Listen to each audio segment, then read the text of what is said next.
with that, I will call to order the Committee of the Whole meeting for Tuesday, March the 19th. Are there any changes to the agenda? Additions, changes? No? In which case I'll move the agenda be approved as provided. Those in favor? Opposed? Motion's carried unanimously. We have 3 delegations this afternoon, and welcome to you all. Is there one missing? Not here yet. Okay. Good thing they're on last. So we'll just jump right into it with the delegation from Innovate Canmore. Mr. McClure and Mr. Brown. Good afternoon, Mayor Borough and Town Councillors. Thank you for the opportunity to make our presentation. Would you like to get a seat, Matthew? Excuse me. To you this afternoon. It's obviously an important part of our evolution, our relationship with the town, that we keep you very informed, particularly in light of the grant funding that has been provided to us. And I'll just take a moment. Lisa very thoughtfully shared with me a few minutes ago that I'm not trying to beat the clock here. So my original presentation was very fast.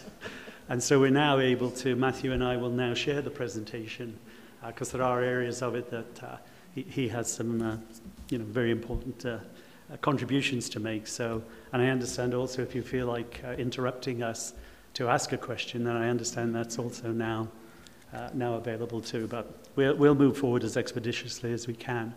I'm sure you recall, and this may not be the case with the new members of council, that Innovate Canmore was first spawned within the first year of the Bow Valley Chamber of Commerce, when I was involved with some other business folk in town in setting up the Chamber of Commerce. And we were looking at ways that we could make a contribution to our community with respect to generating ideas for economic diversification. At the time, we didn't have an economic development manager. Obviously, Ellen has now arrived. And so we took an initiative and we focused on a couple of areas, and one of which was the technology sector, because it's an area that there's a lot of capital going into at the present time with the federal government, the provincial governments, private equity. And we felt our community had quite a few of the attributes that we felt were appropriate for us to consider that as a possibility. And this statement that we have up here from Michael Porter of Harvard Business School was our kind of our point of departure in establishing a benchmark for us to evaluate whether our community could actually, from ground zero, get up a tech sector. And Porter's cluster strategy is a very well-known, I guess, academic statement with respect to identifying factors for success in the tech sector. And Silicon Valley was built on this, Boulder was built on this. And so we use this as our benchmark. And the interesting thing is that he refers to local attributes and he refers to knowledge, relationships, and motivation as being very important foundations in establishing a tech sector strategy in the first instance and determining whether or not the resources are available in order to get one up and running, particularly from ground zero. And then the focus on technology-driven innovation, industries with high wages, really resonated with us as we were looking to look at diversification opportunities into areas where we could have higher paying jobs off a relatively small land base footprint. And so with this in mind, we started our process of discernment with the help of town council support and the grant funding to look at ways in which we could start to move into that technology space. And we've evaluated our community's resources and abilities to establish this foundation and execute a strategy that creates that competitive advantage, retains and attracts tech talent to our community, and creates high-paying jobs, all against this benchmark. So everything you'll hear today is evaluated against this. We took a two-pronged approach because as we were doing our analysis, it was quite clear to us there are a lot of other communities, not only in Canada but in the United States and Europe, that are also trying to get into this space. Some of them are already in that space. And I was very surprised. I went and visited Halifax in Nova Scotia, and their tech sector is very sophisticated. And the Nova Scotia government has supported it for the last 10 or 15 years. And I was fortunate enough to be able to develop some relationships there that have helped us in our discernment and what we're doing. So we've learned from their exercises. We developed a two-pronged approach, a phase one, which was a short-term strategy to see if we could start to develop a pilot model of what we were considering so that we could test some of our assumptions and validate them. And then we were looking at a longer-term phase two strategy with the establishment of a, I guess we could call it a Centre of Excellence for Technology Innovation. And that's our end objective, where I'll end our presentation to you today. The pilot project is very much manifests itself now in our website. I assume that we provided you with a link, so I assume you've had an opportunity to go through that. And I feel that in the 12 months since we started this project, that the amount of support that we've had from the town and from our community has been unbelievable. It's as though this is something that the town has inherently wanted, and now that we're starting to put a face on it, there are people coming out of the woodwork approaching us who I didn't even know lived here, who add a lot of value to what we're doing. Matthew, if you could just bring up the About Us page there. Some of the people that... I beg your pardon? The website or the next? The website. I do beg your pardon. And I'll push through this fairly quickly. When you have a look at some of the people that are working with us right now, you'll see many of them you may even recognize. There were 4 founding members of Innovate Canmore. That's myself, Matthew, Stephen Bates, and Douglas Hallett. And they're still very much part of our project. Beyond that, we've now built an education committee made up of Marcy Siegel, Steve Green, and Julianne Fritz. We have a technology development group, some of whom you may recognize. And we probably have another 4 or 5 behind this group that aren't up there yet. And that group is growing very, very rapidly. We've moved forward into establishing community partnerships. We have a very viable project underway with the Canadian Rockies Public School System and the Stony Education Authority. Our mission statement is on the website. You may have seen it already. But basically, we're working in collaboration with them to start programming tech courses in our school curriculum. And we've run a pilot program, you're aware of, Code Play for Kids, that Matthew has been organizing and can talk to a little bit later. That is a pilot program to start to basically create an education system here from kindergarten all the way through to grade 12 that prepares our kids to go to university and prepares our kids actually for the economy they're going to have to be working in 20 years' time. And our intention is to, from this base, develop a fully integrated technology ecosystem here, from teaching kindergarten kids to working with people like Matthew, who has a PhD in neuroscience, and Dr. Mark Hurd, where we're developing projects that will create jobs here, that these kids can come back and live back in Canmore again after they've completed their education, if they so choose to go into the technology space. So we won't spend too much more time on the website, since I know you've obviously had an opportunity to look at that. We run a number of programs already beyond Code Play for Kids. We have a Bocode networking group, which is a monthly program that software programmers that live in the valley come and put on speakers. Bow Valley College, who we have a working collaboration with, we've basically been working out of their space. They provide us with a lot of resources for the Code Play for Kids, free classroom space, free access to the computers, and they provide us with facilities to run our a couple of our other programs too. So again, an example of a local collaboration that's helped build our first phase of our Innovate Canmore model, which is basically a pilot program. because a number of the things I've been speaking to when we start to go through the feasibility considerations we went through are actually validating. We said we need to do this, now we're doing it. So that's part of the, I guess, the pathway we have to get to look at our phase 2 development. In our analysis, we looked at 3 facets of that cluster strategy. Do you want to go to the next one? That's the technology aspect, the business aspect, and the economic development aspect. And the first one we're just going to talk you through is the technology aspect of that cluster strategy, and Matthew's going to come and talk to that. Do you want to take over? All right, thank you. So this is a picture of the AI ecosystem in Canada. So this is one facet of the technology ecosystem, but I think it's an important sort of example. All you really need to take away from this, each of those little symbols is a company or an organization or what have you, or startup, yep. And you've got Ontario, Quebec, BC. Alberta is the little slice on the bottom. It shows Edmonton. It doesn't even show Calgary on this one. So the point being that there's less current activity in this part of the technology ecosystem in Alberta. We see this as an opportunity. So there's lots of potential to grow here in Alberta with that.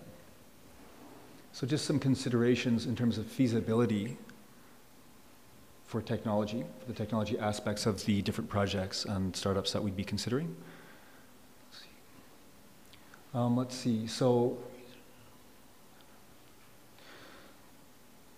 Alberta has an extremely strong history in research and development on the academic side. So for example, one thing many people are not aware of, one of the top 5 artificial intelligence research centers in the world is located in Edmonton. So that's AMI, the Alberta Machine Intelligence Institute. They're a fantastic academic research project. Now, one thing that has always been hoped is that this would lead to economic diversification, and that just hasn't materialized, primarily just due to incentives. Academics do academic research very well. It takes a different set of skills and different set of incentives to develop that into new companies and so on, new jobs. So this is this point, research center versus technology incubator accelerator. Innovate Canmore is firmly positioned in that second category. So taking ideas that have been shown to have promise in an academic setting and then moving them into the economy where they would develop value and create new jobs and so on. Can I just interrupt with a question on, yeah. on the second to last bullet point? What's a unicorn?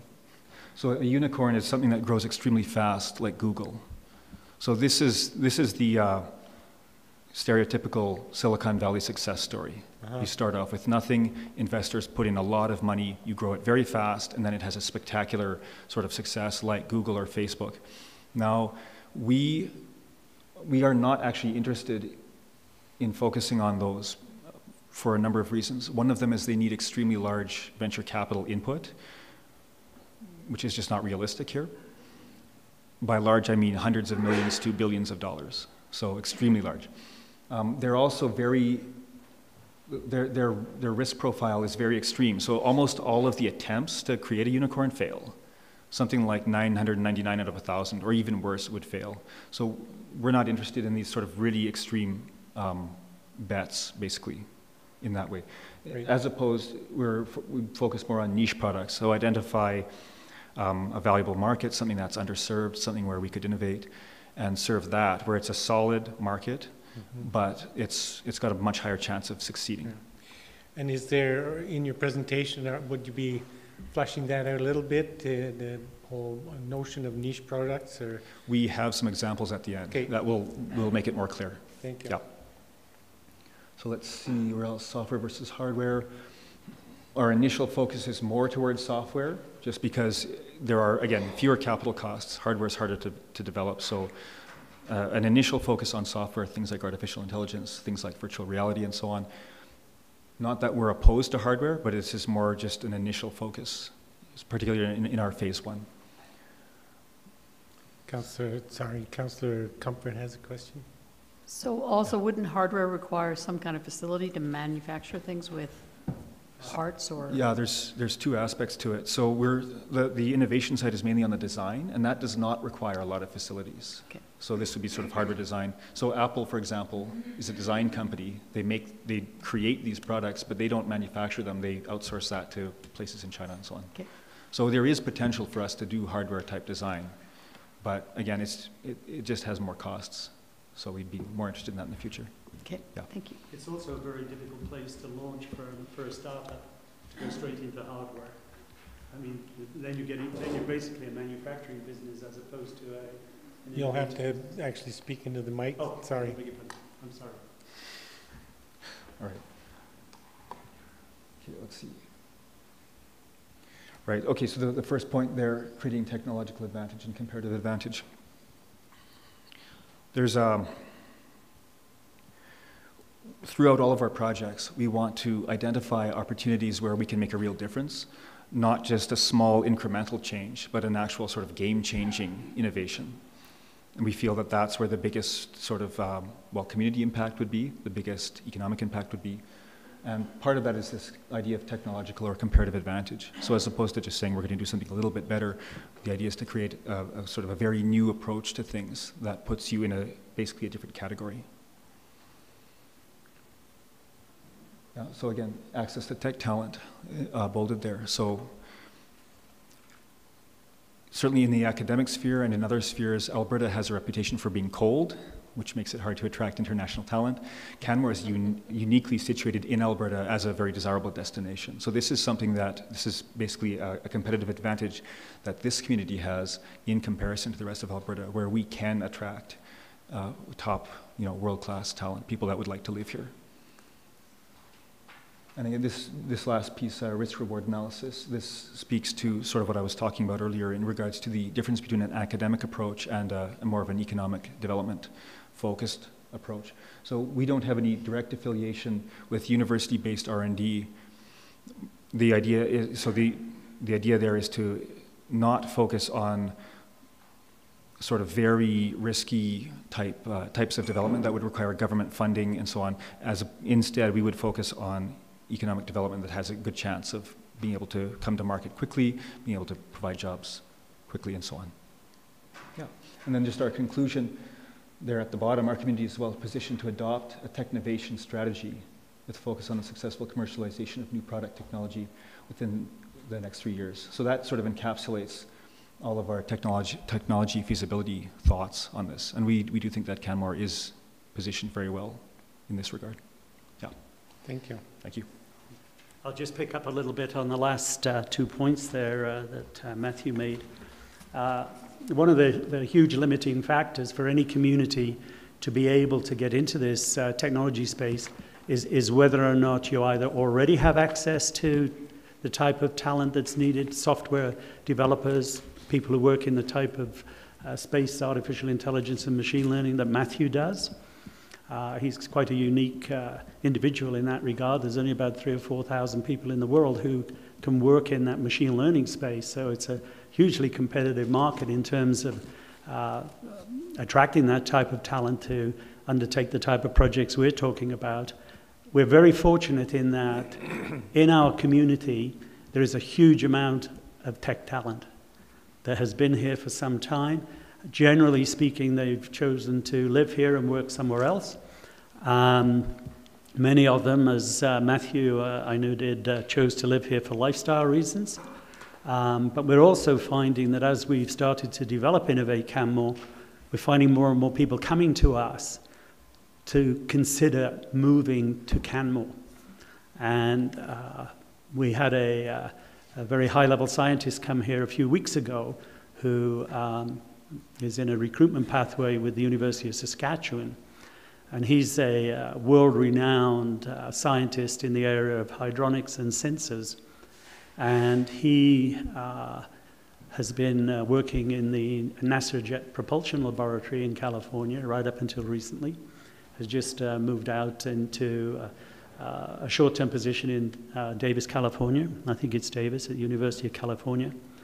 And he's looking to come here and live and work within the University of Saskatchewan's Global Water Security Program, the group that's already here. And he would be a classic example of world-class talent choosing to come to Canmore. First of all, because his family are skiers. Secondly, it's a great place to live. Thirdly, it's Canada, of course. And last but not least, he's very excited about being able to contribute to the growth of Innovate Canmore, and particularly in our Phase 2 development, which I'll talk about in a moment. So we're starting to capture and bring together the talent that already exists. As you saw in our website with the technology committee that we're pulling together, and also starting to attract people to Canmore. We have 2 businesses that are moving here as a result of Innovate Canmore's initiative. One's out of Calgary that works in the area of cybersecurity, and the other one is potentially coming in from the United States in the summer, working in the area of biofabrication systems. So having established our footprint with the Phase 1 pilot program, where we put a face on what we're trying to do, that reflects the analysis that Matthew was referring to, people are now starting to get attracted to that. And in many respects, those actions that are taking place are validating the fact that we can make Canmore a destination of choice for tech talent and be able to execute, marshal the resources and execute that strategy that Dr. Porter was referring to right at the very beginning of the presentation. On the business model side, we chose to, we had 2 choices. We can either go not-for-profit or we can go as a private corporation. We felt the not-for-profit route was probably the most appropriate in terms of the fact we were making this a community-based initiative, and are looking to establish a lot of collaborations with existing organizations. And also it's a suitable vehicle for accessing grant funding from the federal government, the provincial government. Generally, they only put funding through not-for-profit, so that was definitely the way to go. Obviously, we didn't have any capital, so we're running on the basis it's all volunteers, very much the same way the Chamber of Commerce was set up at this moment. But that's a no-cost, very low-risk strategy. If this thing all fell apart, everybody just goes back to Good Earth and JK Bakery and enjoys life in Canmore. Our funding models are very much based on grant funding, which I'll come back to shortly. And we've been very, very proactive in establishing key relationships, both public and private. We've been very, very proactive in establishing relationships, not only with the universities, University of Alberta, University of Calgary, but also with the provincial government across all the spectrums of those departments that are of interest to us, particularly economic development and finance. And Cam Westhead, our MLA, has been exceptionally supportive in terms of getting us those introductions, and they start to become very meaningful, as I'll talk about later. It was quite clear to us that our business model had to move very fast. From a management practice standpoint, we function as very lean and agile, so we move very quickly, and I think that is a skill set that'll not only lend itself to building out the business model of Innovate Canmore, but also help the businesses that are coming to us for advice and for support to along the lines that Matthew developed. We talked about tech talent, startup ventures I've already spoken to. Our biggest risk is that we don't get grant funding. That's because our model is built on getting grant funding. Having said that, and I'll be careful what I say in the public domain, if we don't get grant funding, I will be very, very surprised based upon the representations that have been made to us. But if that happened, we still have the option to take it private. I would hope that that would not happen. That doesn't lend itself to the fundamental business model that we have here. And I'm talking about Innovate Canmore now, not the businesses within Innovate Canmore. Our business feasibility study, again, took us to the conclusion that we are well positioned to continue to pursue this technovation strategy we spoke to. The last area that we looked at is economic development. And does it actually, what we're doing actually fit with an economic diversification strategy that's to the benefit of our community and provides stronger economic resilience for Canmore? And one of our points of departure, and this was based upon conversations I had with Sandra Lemon, who had previously been the Economic Development Manager and obviously had some background going back into 2013. I believe there was a community strategic plan done, which in essence came to the conclusion that Canmore was not investment ready for the type of thing that we're talking about here. And the two main elements of that were we didn't have access to the supernet, which this type of organization absolutely has to have, and the whole affordability question, which we don't really need to talk about today. We decided that of the two, the supernet access was the most important, and with a lot of support from Alan Wingenbach's department, we were able to get into a dialogue with Axia FiberNet, who manage the architecture that we do have in town. It's not commercially available, only available for the federal, provincial and municipal government's use. But with the support of the town, again, another example of the support I talked about earlier, we've been able to get access to that. So that's no longer an issue. I think from the standpoint of the type of tech talent that we're going to be attracting, a lot of the people we're working with already live here, so the affordability issue is not an issue for them.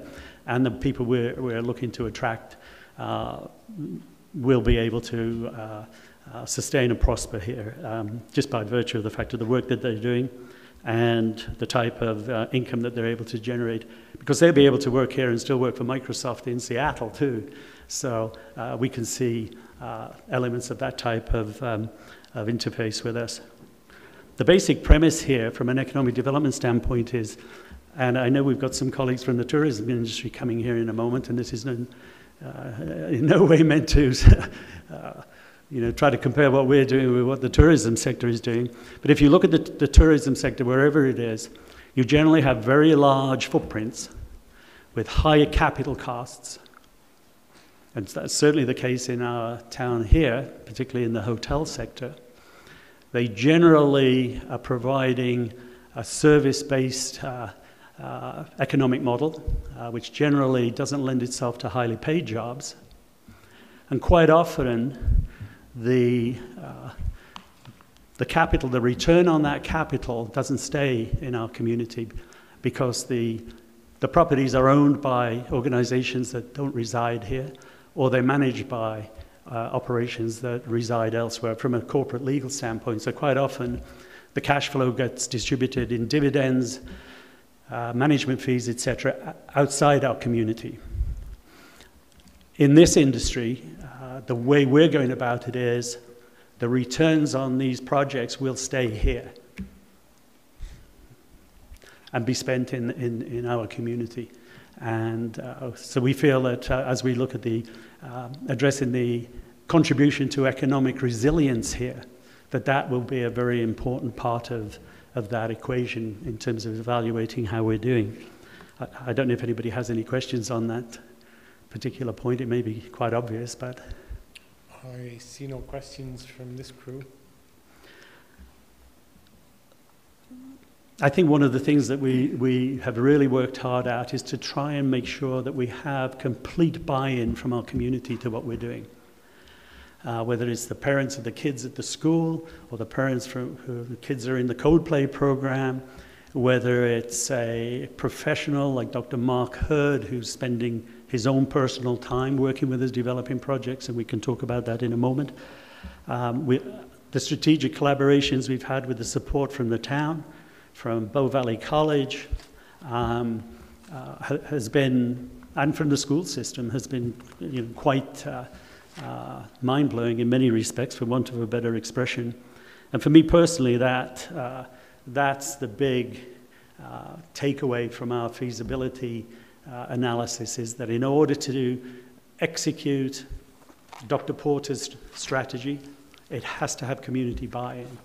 And we feel that beyond the economics of what I've just been sharing with you, that we feel that we're moving in that direction. By way of example, I was invited to give a talk a couple of weeks ago at a breakfast event here that normally has 25 people, and over 90 people turned up. And some of those people actually have now come in and offered to help us because they come from the tech sector. and a couple of them are retired, but they're willing to help us in that.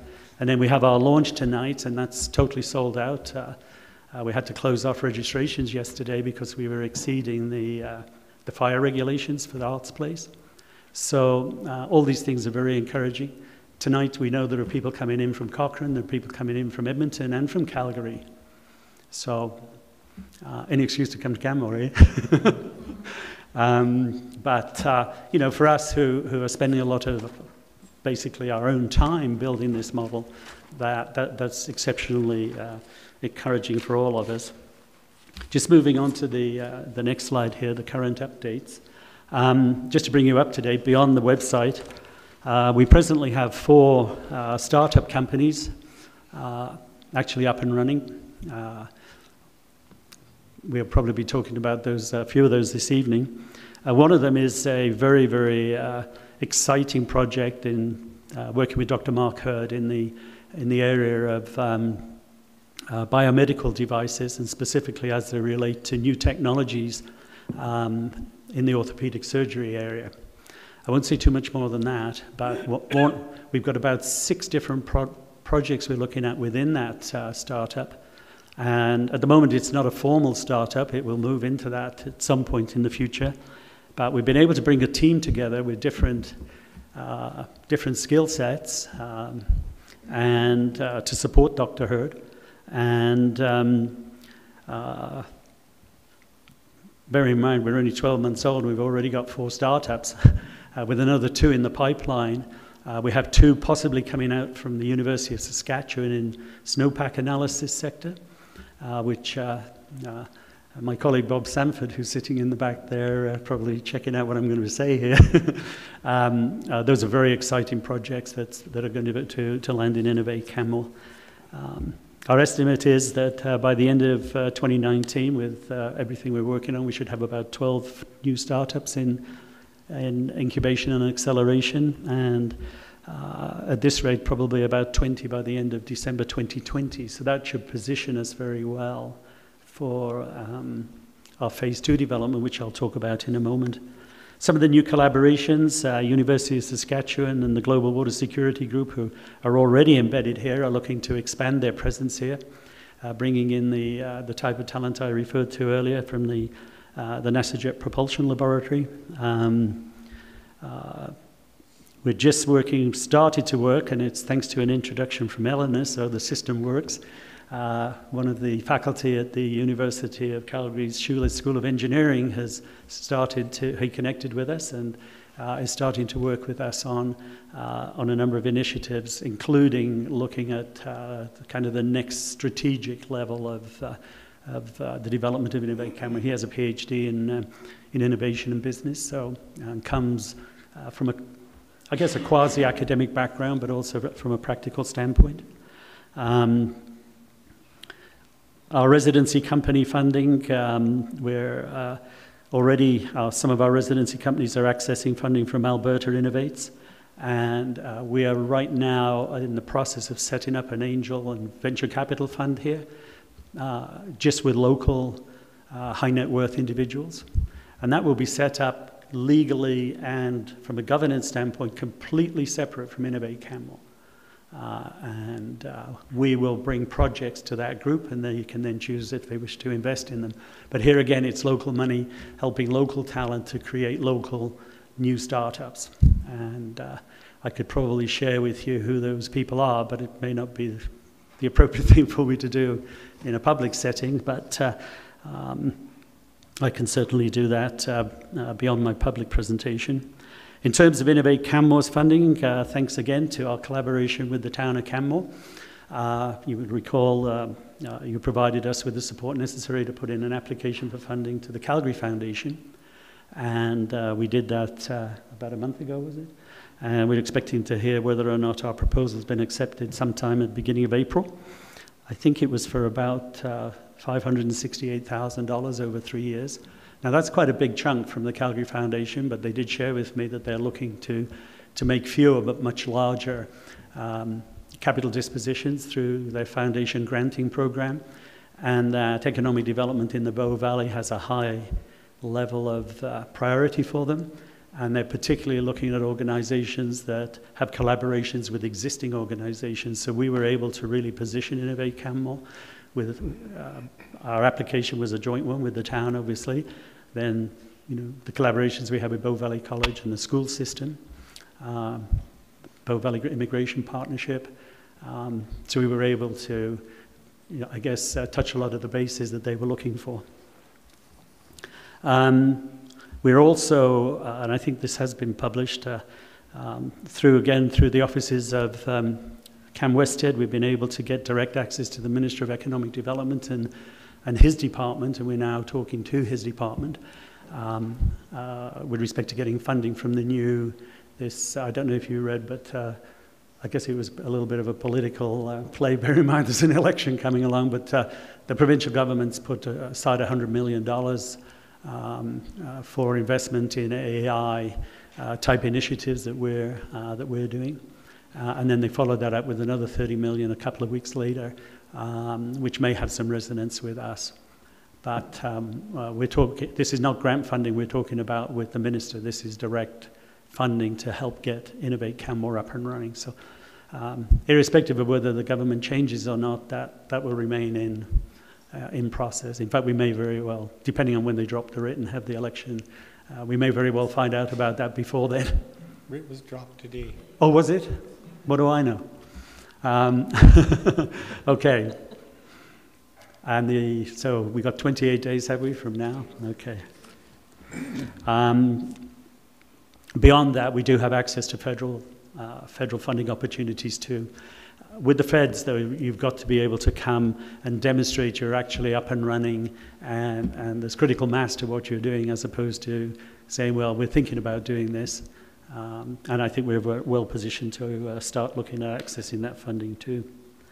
So I guess that kind of brings me on to the bottom line of our original request of Town Council with respect to the feasibility of a phase two development beyond what we're doing in this phase one pilot program. And as a consequence of the initiatives we've taken in the pilot program, we're starting to position ourselves to be able to economically justify the phase two development. I'm particularly referring to an approach we've had from the University of Saskatchewan to set up a satellite campus here, very much focused on R&D around the Global Water Securities Group, but with an intention. It is a collaboration with Innovate Canmore to start to look for us to work with them to commercialize some of the research and development that they've been doing academically. And I know one or two members of council and Lisa and Eleanor attended a dinner a number of weeks ago where this conversation took place with some fairly high-ranking members of the faculty of science in the university, including Mr. Sanford. And I do have an email from them basically stating that their minimum requirement for space for developing their presence would be 25,000 square feet. More recently, I've had one that suggested it may go up to 50,000 square feet. We were supposed to have a visit on March 6th, which I would have hoped we'd have had for this presentation, but it was cancelled, unfortunately, for a personal reason by one of the people coming from the university. The Vice President of Research was coming out here on behalf of the President of the university to talk about this initiative. And basically, we were expecting very soon after that a letter of intent from the President of the university committing to these types of square footages we were talking about. That's the good news. The other side of that good news is that they're looking to land here in about 2.5 years maximum. So that's a little bit of a pressure point, to say the least. That would put us into a situation of looking for this.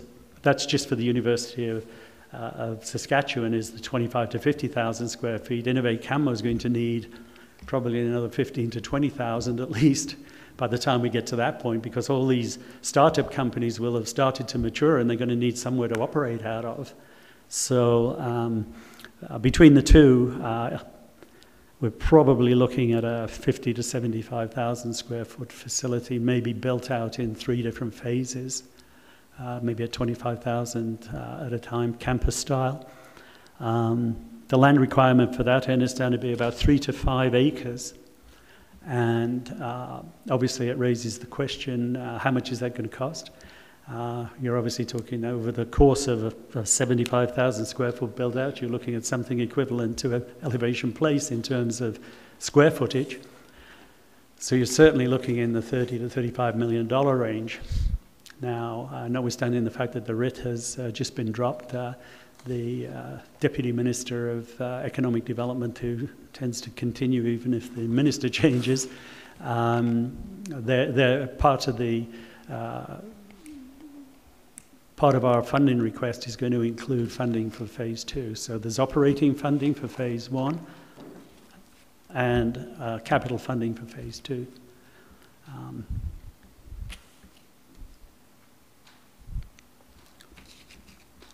I don't know if anyone has any questions as it relates to what I've just shared with you as it relates to the phase 2 development. Phase 1, it will be self-sustaining. The companies and the people we've been talking about will all be paying. They're all funded separately. Some of the companies coming into our startups, like the one from Calgary in the cybersecurity, that's very, very well funded, which has nothing to do with Innovate Canmore. And obviously we'll be charging them for our services, etc. I'm just watching the clock. Yes, I've pretty much finished. It's just there's likely to be 1 or 2 questions, but if you wanted to just move into the community grant report part of your presentation, then the community grant part of the presentation I have documented. There is a part that is still to be completed there, and part of the reason it hasn't been completed is in order to complete it in a meaningful way, we needed to find out about all the things that I've just shared with you. We have a proposal to undertake an economic impact analysis based upon our experiences in phase 1 and a lot of what I've just shared with you. With respect to clearly identifying what the economic impact is going to be for an acre of land in Canmore versus using it for another purpose. And the purpose of this, and the study, the proposal I got was at the back end of last year. It couldn't be started until April. Even beyond, I mean, just from a logistical standpoint, the company involved is based in Vancouver and was introduced to me by Sandra Lemon. And they're clearly very competent in terms of their ability to deliver on this, but it's probably a 2-month project, and they'll have to have a lot of interaction, obviously, with us and with the Biosphere Institute and with the town in terms of some of the economic analysis. But our expectation is that the economic value of an acre of land doing what we're doing, what we're proposing, what we're doing in phase 1, that's leveraged up to the phase 2 level, will far outweigh any other use, whether it's building a hotel or a chocolate factory or any other economic diversification that you can think of. And at the end of the day, that was the purpose of our original kind of request of Town Council to support us even before we really started Innovate Canmore. So in many respects, we've actually been building the plane while we're flying it. And we need to build an airport to make sure that it lands safely with all the passengers in it. I don't know if that's a reasonable summary of, to a certain extent, the feasibility part of this whole project has manifested itself in the analysis I've just shared with you and the fact that it's now actually happening, and many of the things that we're talking about are being validated. So our approach has been very different than just writing a study. Right. you know, which may have taken a year, and then we're a year behind already. So just in regards to that economic impact analysis, in the grant report that you provided, it's noted that there's still funds remaining in that that For grant. that purpose, yeah. And as I recall, the grant had a 1 year sort of timeline, so. Correct. Right, so we But would that- have to have that conversation about extending Yes. the belt. And I might just add, if I could, Member Orman, that the grant was originally requested in the name of the Bow Valley Chamber of Commerce, because at that time that's what we were doing. And when it was decided to move Innovate Canmore into a not-for-profit organisation, I did make application to the finance manager here to get authority to transfer it into Innovate Canmore, and that was sometime in the middle of December of 2017. So we're about 3 months over the 12-month timetable, and we'll need another extension too. Right. So if you want to just touch briefly on the phase 2 timeline. So in your preliminary or your community grant report, you note phase 2 development, April-May completion, subject Town of Canmore consideration of land use contribution to project. So where are we at in regards to that conversation? With respect to the town potentially putting the land in? Yeah. At this moment in time, as far as Innovate Canmore is concerned, we've been building out a business model. We've been building out a rationale for a phase 2 development.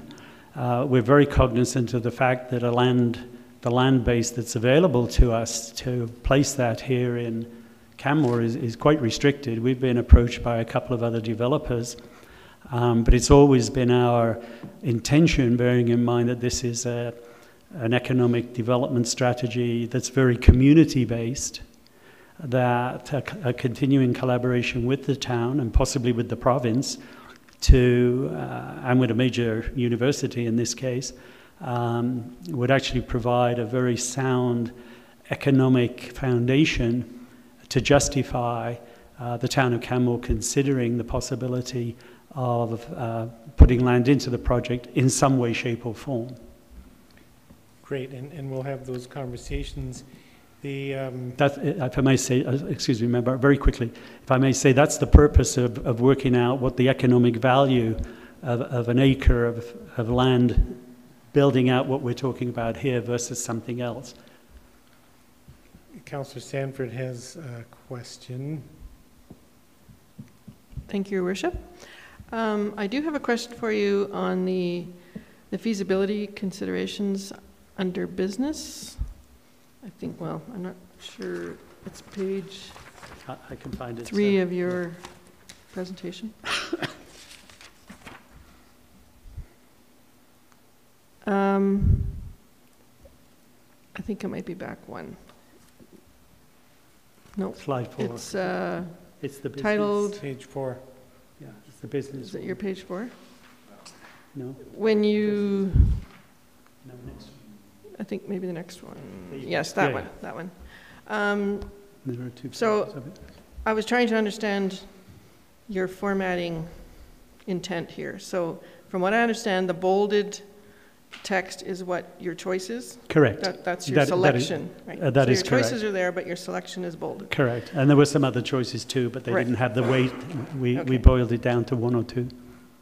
So the second bullet under operating structure, volunteer versus permanent employees. How is a volunteer structure going to be sustainable? It's not. Okay. We can only take it. In fact, I'm very clear and have articulated that very clear. That's the funding that we're looking for from the Ministry of Economic Development to support, and also the Calgary Foundation too.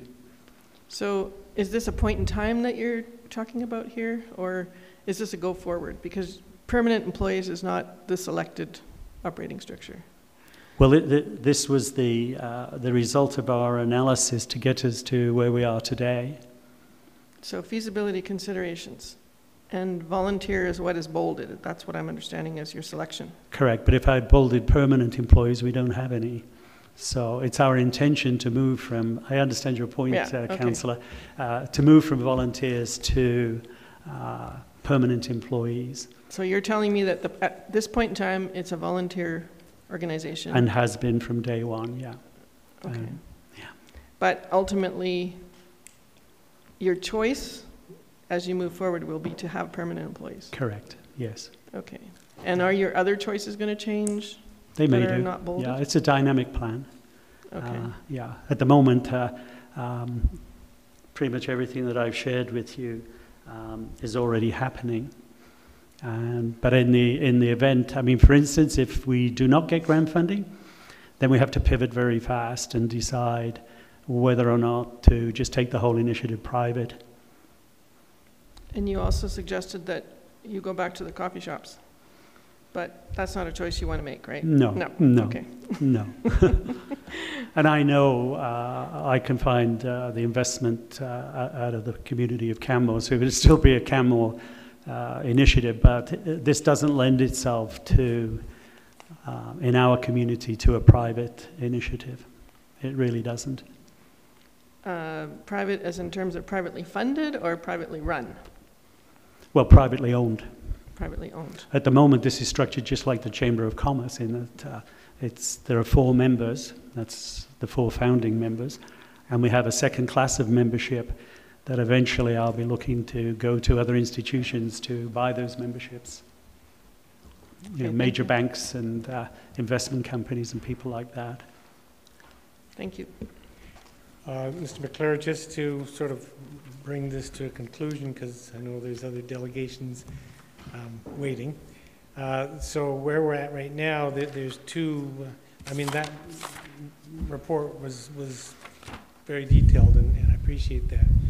I've certainly been more involved in conversation, so I have a better idea of the success you've been having over the last year, but it's important that council is also apprised of that. But for the sake of today's conversation, there's 2 takeaways that I'm focusing on, one of which is the need to extend the project deadline on the remaining grant funding. And that report too. Pardon me? And the related report. Right. So you're looking for a deadline extension to June 30th. Yes. So that's something we'd have to come back to council to discuss. And the phase 2 development, you're expecting an April-May completion, and that's just of the analysis, April-May. That is that is both the majority of the analysis, and also I would say as formal a commitment we can get from the President of the University of Saskatchewan Right. on the 25 to 50,000 square feet, because that is a foundational, in any real estate transaction, that's a foundational anchor tenant with long-term ambition. Right. And so between now and then, we're planning to have some sort of a conversation around the possibility of the town being involved, at least in a contribution of land to the project, or some arrangement that gives Innovate Canmore a location. So that from correct, council's yes. perspective, there's the 2 takeaways on this, 3 if we include the success you've had to date. But the 2 moving forward is extending the project deadline and having the conversation around possibility of municipal land being involved in the project. Yes. I would also hope by the time we move through that time frame, not only do I know where the University of Saskatchewan is in the conversation, because that's a very important piece for the town, I'll also know where the province is and the Calgary Foundation. Yeah, that's certainly well. the foundation. The Calgary Foundation will be a really key part of the conversation. Yes. And province, I guess, as well, at some point. Councillor McCallum? Well, Thank you, Your very Worship. quickly, Oh, excuse me. you I'll finish. just Go ahead and finish. The importance of the province, beyond the operating funding, is if they would be willing to consider funding the buildings, and they would probably end up owning them, I would imagine. So that's the significance. Which is a model that exists in seniors housing, so Yes, not foreign to the province. Councillor McCallum? I do apologise. But Thank you. don't be sorry, that's fine. There's a lot of information to relay and consume, being on the consumer side. So one of the questions I have with regards to your preliminary ask right now is, you said two things that I had pictured in my mind. First, you said the size of this is going to be something like Elevation Place. So I had a standalone facility stuck in my mind. And then the second thing you said was an anchor tenant, which then says to me a mixed-use development. So is there an either or in terms of what your board's vision is for this? I guess that's a good question. I guess I was, maybe it wasn't a good analogy, but it was to the fact that Elevation Place, I believe, is about 75,000 square feet. So you were just doing a size comparator? I was, yeah, that's not fair. in one building. Okay, that will not happen. And in terms of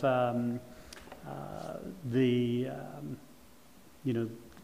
tenant is actually, the primary motivation initially was to enter into a collaboration with Innovate Canmore for us to be able to start to help them commercialize their research and development that they're already undertaking with the Global Water Futures Group or Security Group here in Canmore and in Saskatoon. They want to bring the two programs together.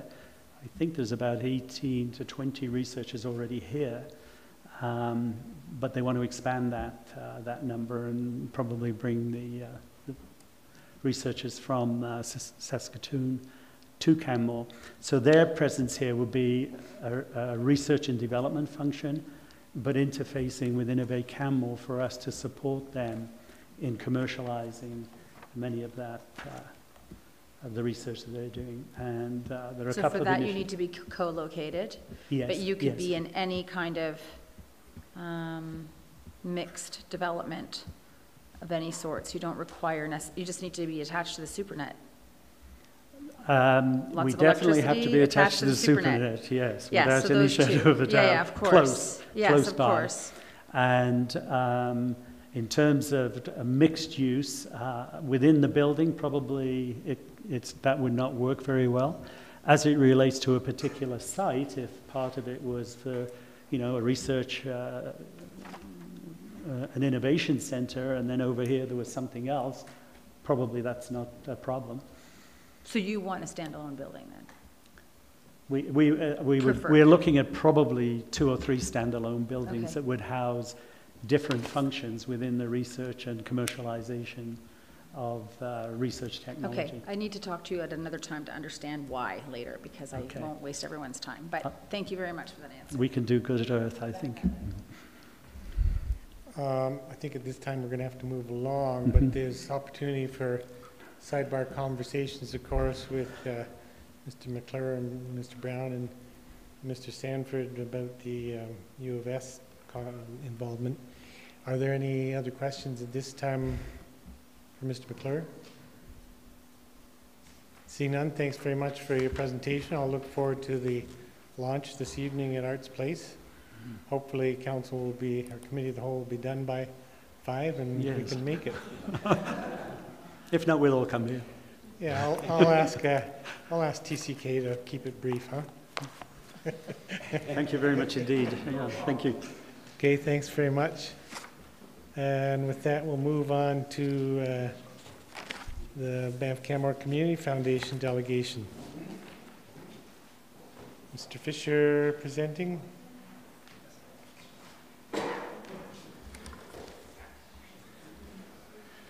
Your Worship, councillors, joining me here today is someone you probably, many of you know, Eli Panning-Osendarp. He's really the individual who managed the project and collected a lot of the data. Eli is a social science researcher and was born and raised in Canmore. So I'm here today to give you a sneak preview of our vital signs report and update you on some of our current activities. So what's Vital Signs? Vital Signs is a community checkup. It measures the vitality of our Bow Valley community in a range of different areas. And this is the first Vital Signs report that has been conducted by the Banff Canmore Community Foundation. Over 340 community members took our online survey in 2018 through an independent research group. And participants were asked to fill out a grade for each of the following areas of focus: arts and culture, business and the economy, education, environment, health and wellness, sports and recreation, and calls to action from the Truth and Reconciliation Commission. And besides the survey information, we also collected data from other community foundations and used other data sources, including Statistics Canada, provincial and municipal reporting, and custom data requests to local businesses and organizations. And based on residents' responses, the areas needing the most attention are calls to action from the Truth and Reconciliation Commission, the environment, and business and the economy. And I'm going to focus on those three areas today in terms of our report. Do you mind if we interrupt with questions? Absolutely. Just on that, the vital signs component, I'm curious if you've found the Canmore community monitoring reports at all helpful in that study? Yes. Yeah, we use that data plus a lot of other sources. Great. So on to Truth and Reconciliation and sort of what we learned from that. And I'd like to put your attention first to the right-hand side, the graph there that's entitled Community Wellbeing Index. So a Community Wellbeing Index is a measure. It's developed by the Government of Canada to determine the socioeconomic well-being of communities right across Canada. And it takes into account income, education, housing, and labor force activity.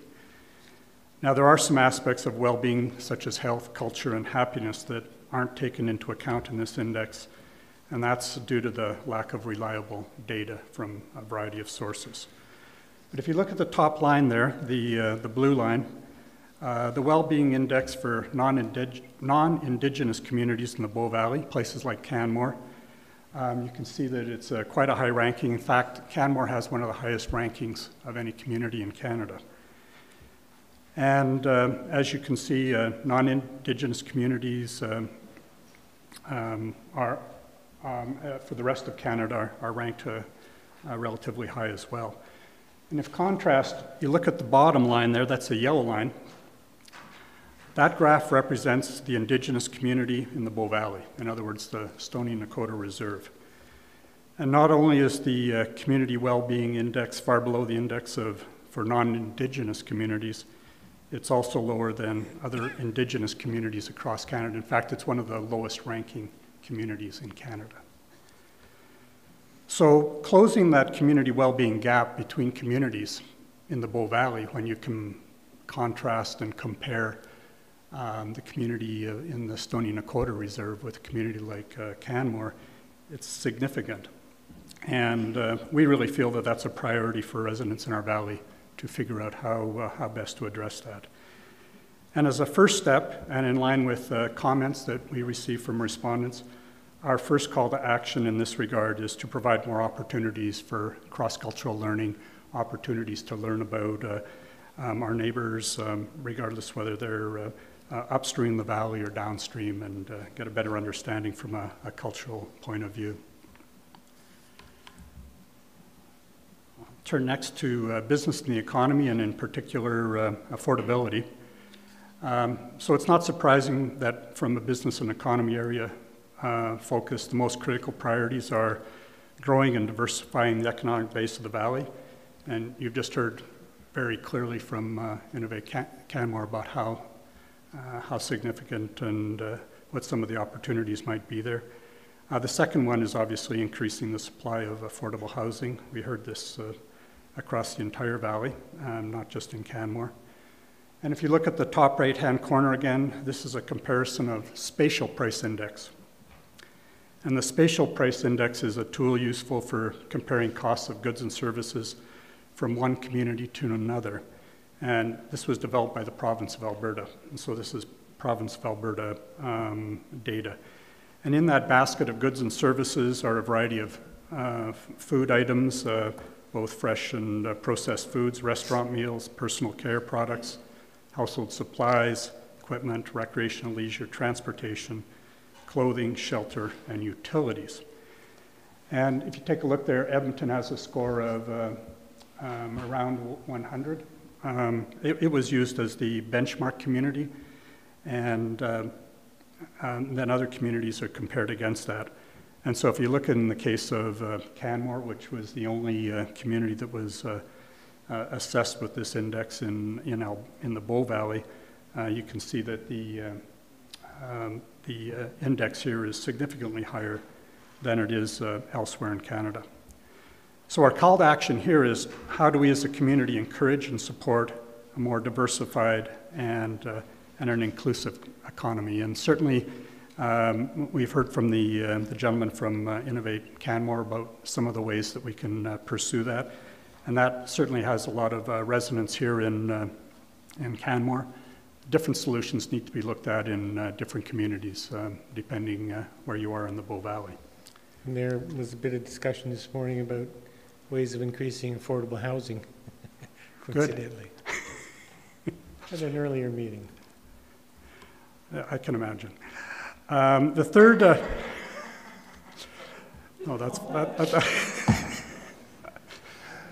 the third area is the environment. And our third area of focus that residents said needed attention was the environment. And among the priorities that were noted included respecting wildlife corridors and incorporating traditional ecological knowledge into land use decisions.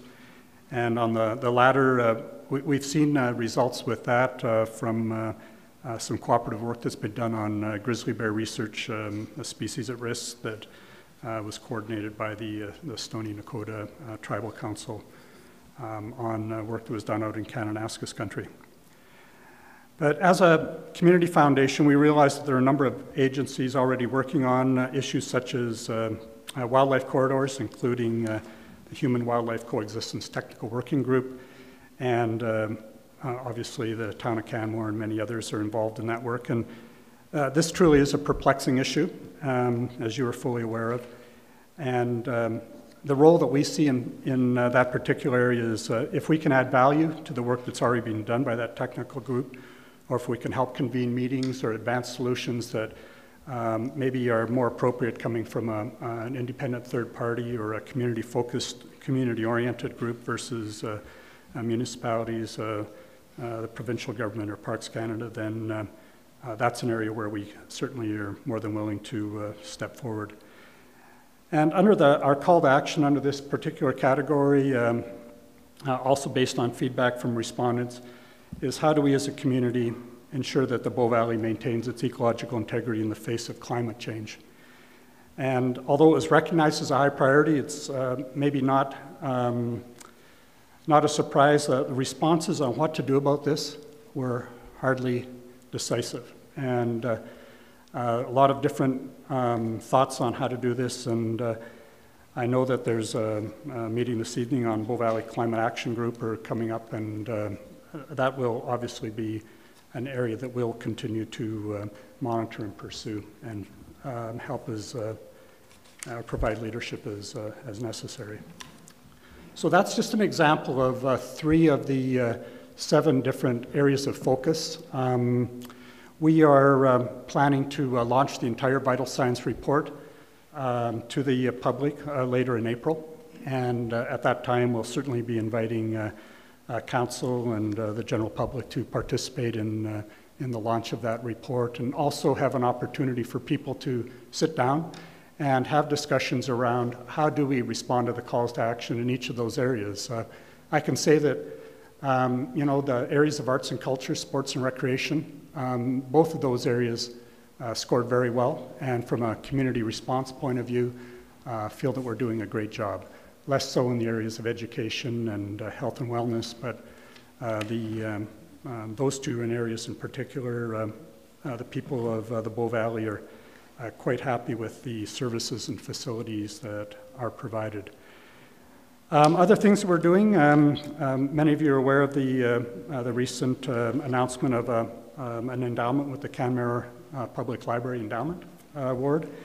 And so we're working with the Library Board and the Friends of the Library on that new endowment. And our community grants adjudication takes place tonight, and there'll be a group of volunteers from the Bow Valley that'll be reviewing over 40 applications with a total ask of $140,000. And I can tell you that we don't have $140,000, so that'll be a bit of a challenge to go through the adjudication process.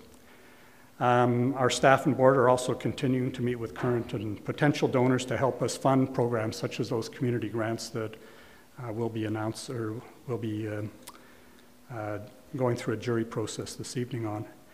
And finally, we're also in the review and interview stage for looking at applications for people that are interested in becoming a board director. We have an ongoing rotation of directors every year, and we're going through that process in the next couple of weeks.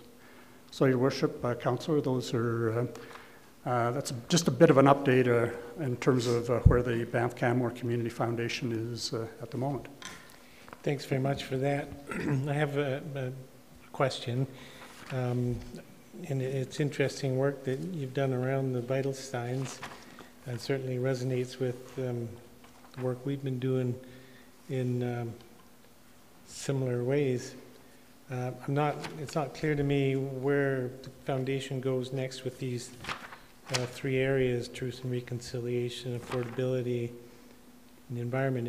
Are those identified as areas that the foundation would prioritize for funding with whatever funding dollars you have? Is that the intent, or is the foundation thinking that it will become directly involved in some way with these ongoing conversations? Well, the answer to that is both. So we'll certainly, from a community grants point of view, as we look forward in the coming years, that certainly organizations, applicants that come forward with grant applications that are zeroed in on areas of truth and reconciliation or the environment or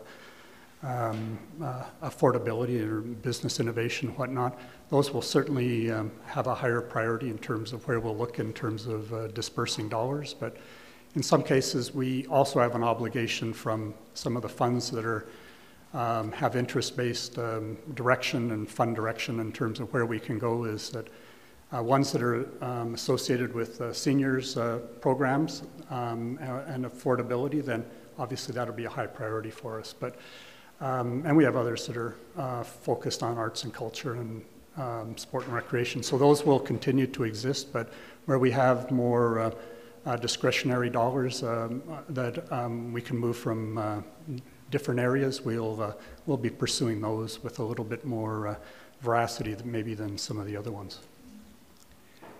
Thank you. And could you just help me imagine where you're going with the second bullet point on the environment slide, which is talks about incorporating traditional ecological knowledge into land use decisions.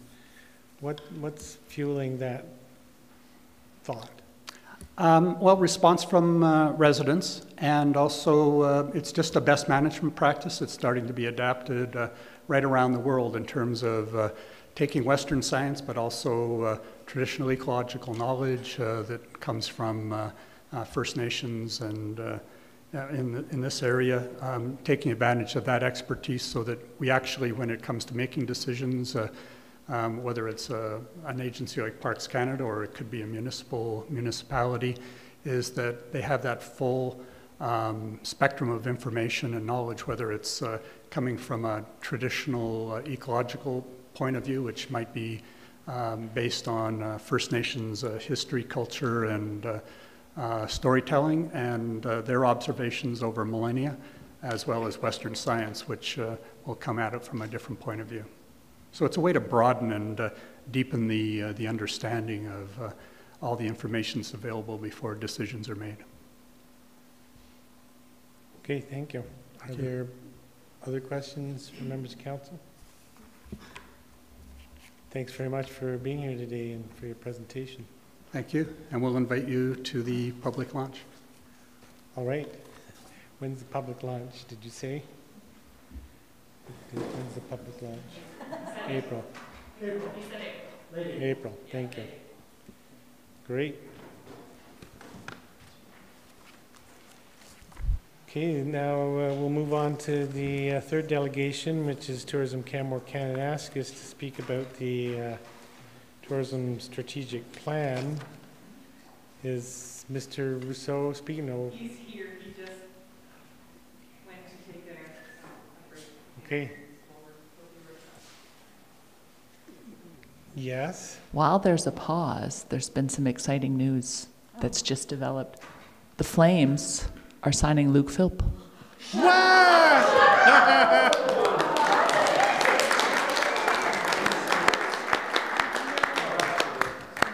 Wow, that happened pretty quick.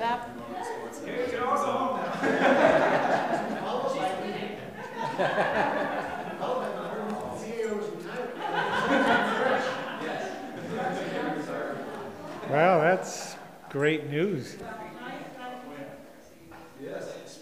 Okay, just to be clear, that there's still a long way between signing and playing for the Flames. For those who know hockey, but it's an entry-level contract, so we're very proud of him. So Yeah.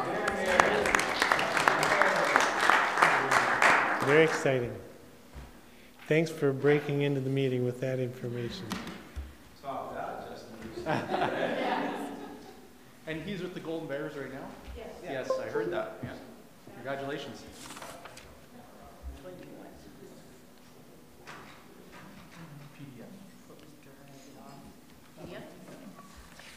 Mr. Rousseau, it's good to see you again. Thanks for being here. Thank you for having me.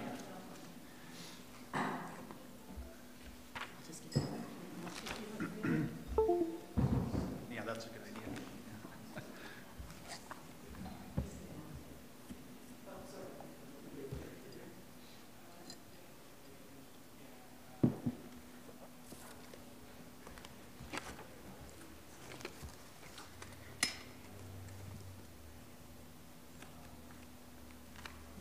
Looks like there's just a scrolling option. That's fine. We'll scroll through.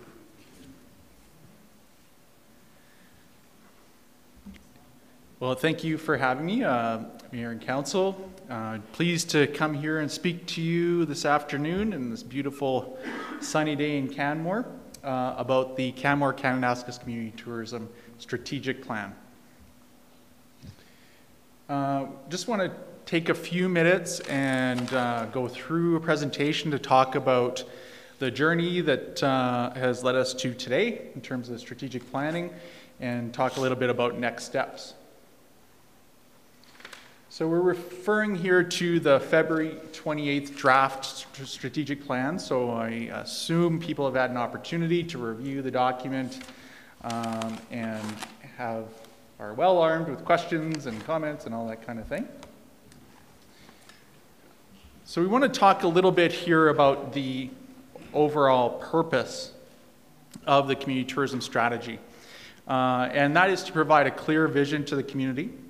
A map, a roadmap that'll guide you for the next 10 years. And it really is a community-wide strategy that won't be implemented by any one group, but will be implemented by a whole host of groups and individuals all pulling on the same rope towards a unified vision. That's the whole purpose of this.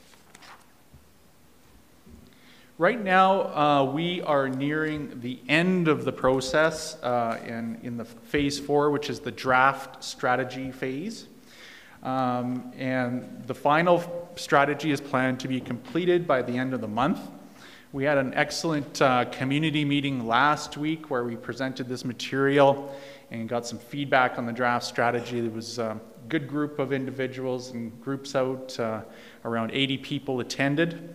So a well-attended, robust discussion. The process included a variety of different inputs, including a public and stakeholder survey. There were 187 responses to that online survey. There was actually 5 public workshops, 4 during the process, and then this 5th one that we just had last week. And they were all very well attended, and there was some good discussion at each one of them. There were 30 one-on-one interviews completed. This actually ended up being double what we'd originally planned on, and I'm sure we probably could have done 100 different interviews given the interest in this. So they were good, very good discussions, and really helped shape the strategy. We also reviewed a whole list of documents, both from internally and externally, and those documents are referenced in the plan, and you can see the long reference list. If you've read the plan, you'll see that there was a lot of input in terms of document reviews. So what did all this sort of yield? Well, we'll talk about that a little bit. And there was a lot of discussion with stakeholders and with the public and with the committee around what the competitive advantage of Canmore Kananaskis is. And we landed on this. What makes Canmore Kananaskis unique is that it offers an authentic mountain town experience in a vast wilderness that is in close proximity to internationally known attractions, an international airport, a large regional market. No other Alberta destination has this unique combination. So we know that there's brand advocates out there. We know that there's people that love Canmore for this and a whole bunch more. And they come time and time again and sort of vote with their dollars, but they also celebrate life events here. It's like a second home for a lot of visitors. So that is really what we're talking about when we're talking about what makes Canmore Kananaskis unique.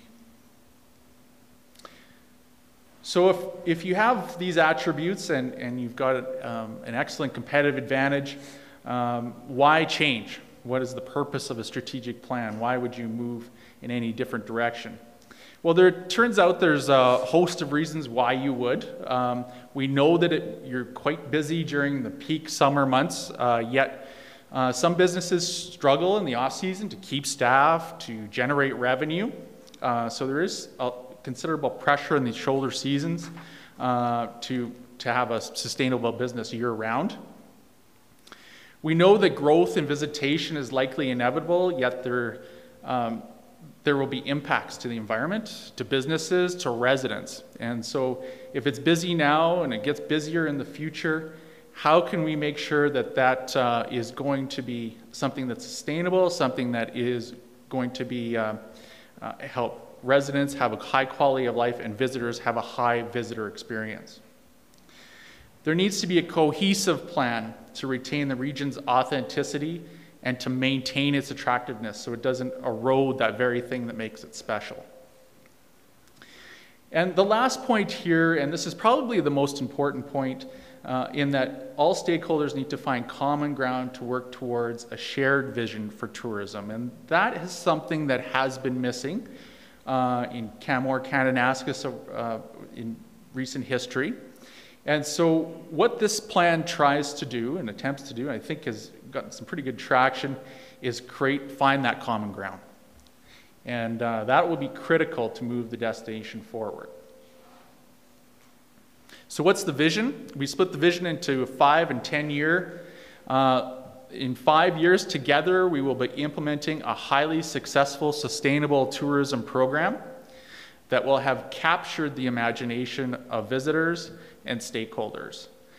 So in the 5-year time frame, and there's a lot of action items outlined in the plan, it's really that focus about collaboration, working together, reducing any sort of frictions that might happen, and creating an outstanding visitor experience that visitors actually notice. The 10-year vision is a little more bold. We talked a lot about this with the committee, and yes, we want to get our ducks in a row locally and within the region, but in a 10-year time frame, we will be seen as a leader in sustainable tourism development. And there are other destinations across the globe, and even within Canada and Alberta, that have taken a step in this direction. But certainly this is where the committee wanted to go with this in terms of, let's not just focus internally, let's look at being a leader in this industry. And that would be plugged into the product offering that you have here, the way your residents see the communities, and will be a big part of how you move forward.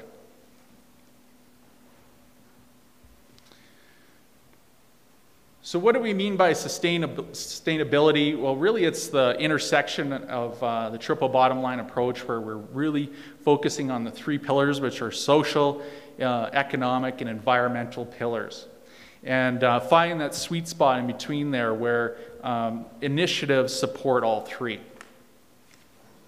We know that stakeholders need to come along on this journey and that they're an important part of it. And visitors are a big part of how this will roll out over the coming years.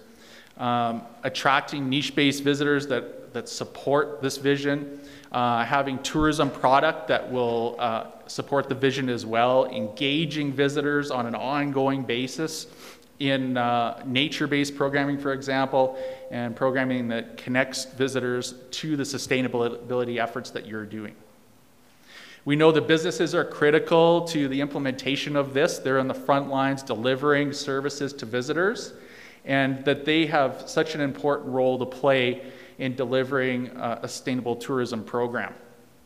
And businesses certainly stand to benefit in terms of increased revenue, potentially decreased cost, and also year-round promotion of the program. Residents also stand to benefit as well in terms of increased and enhanced quality of life.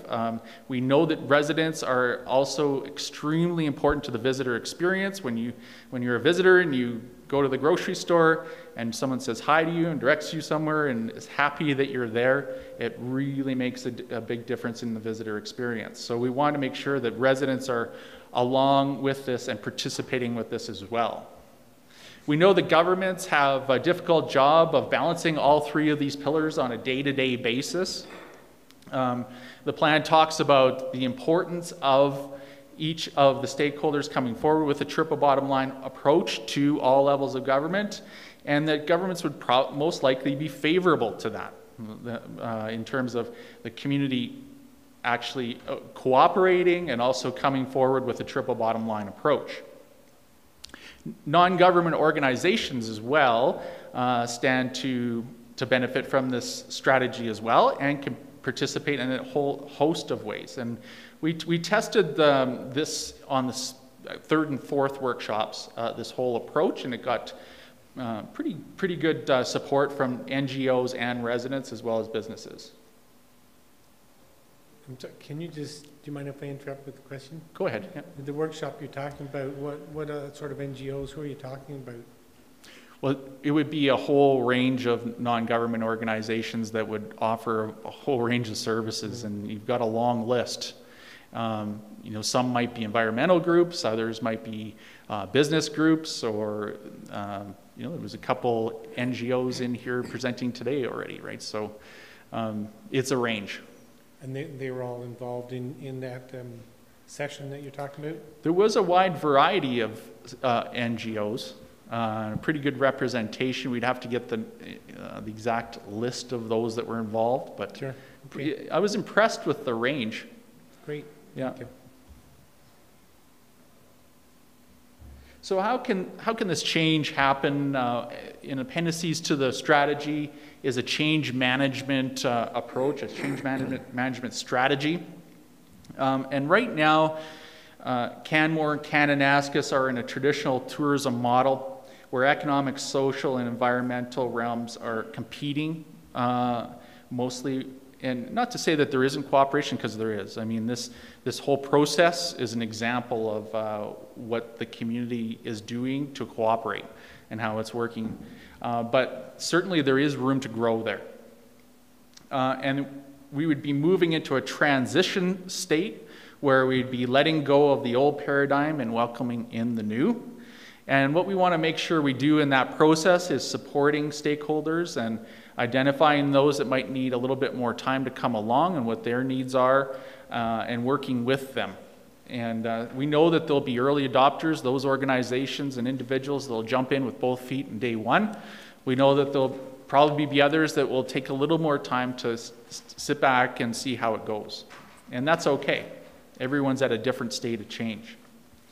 And then the future state is really where we would like to go, and that's a sustainable tourism model where economic, social, environmental goals are complementary. The plan outlines 5 broad goals, the first being acknowledging the importance of tourism in the community. And certainly that, for some, is still a bit of a leap, and there's a whole host of action items around that. Building community-wide trust, collaboration, and engagement and accountability is the second one. Creating a sustainable framework is the third. The fourth goal is to develop and promote outstanding visitor experiences. And lastly, but not leastly, improve the physical infrastructure supporting tourism. So there's a whole narrative around each one of these goals that can even be found in the executive summary. And then, of course, a host of action items under each one of the goals. The plan also goes on to talk about the target markets moving forward, and the domestic target market being authentic experiencers from Alberta and other parts of Canada who embrace the authentic mountain town experience and vast wilderness that Canmore, Kananaskis has to offer. Authentic experiencers, we know that they're an affluent group that values travel and doesn't really necessarily see travel as an escape, but more of an investment. They're learners, and they want to participate in an authentic experience. And that's sort of the niche that we're suggesting you go for. And Alberta, we did some local postal code analysis, and certainly for overnight visitation, the Edmonton region's important, Central Alberta, Calgary, and then also other parts of Canada. The international target market, authentic experiencers, and free spirits from the United States and overseas who also are that niche authentic experiencers who want to embrace that, the lifestyle and all of that. So, and we kind of have these as a 1 and a 1A in that there's a dual-pronged approach in terms of attracting domestic and international. The focus on both of those will be shoulder season. And we know that domestic visitors are visiting at each time of the year. It's actually pretty even distribution across each quarter, whereas international are more loaded up on the summer. So with domestic, it would be an approach, let's get more in the off-season that are already coming, like more market penetration. And then for the international, it would be sort of selling the idea that you don't need to come to Canmore, Kananaskis only in the summer, that there's a lot to offer in the off seasons as well.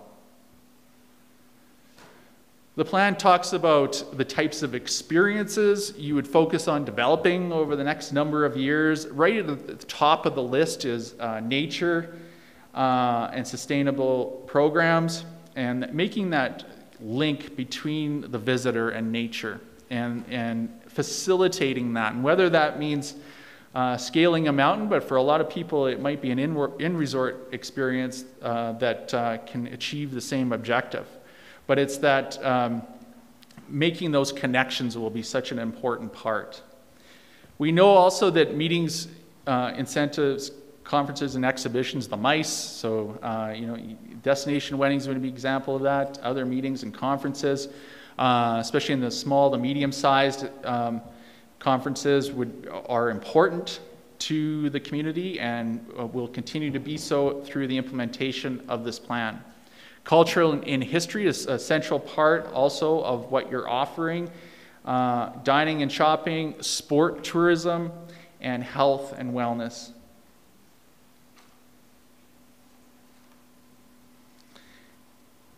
The plan talks about implementing, the whole back half of the plan talks about implementation. There's a guiding principle outlined for implementation. We will work together collaboratively with a sense of cooperation versus competition. We will communicate openly and honestly and be accountable to each other. Together, we can realize our shared vision for tourism. That will be the guiding light in terms of implementation. As far as roles go, Tourism Canmore Kananaskis is kind of the steward of implementing the strategy. They'll take the lead role in implementation.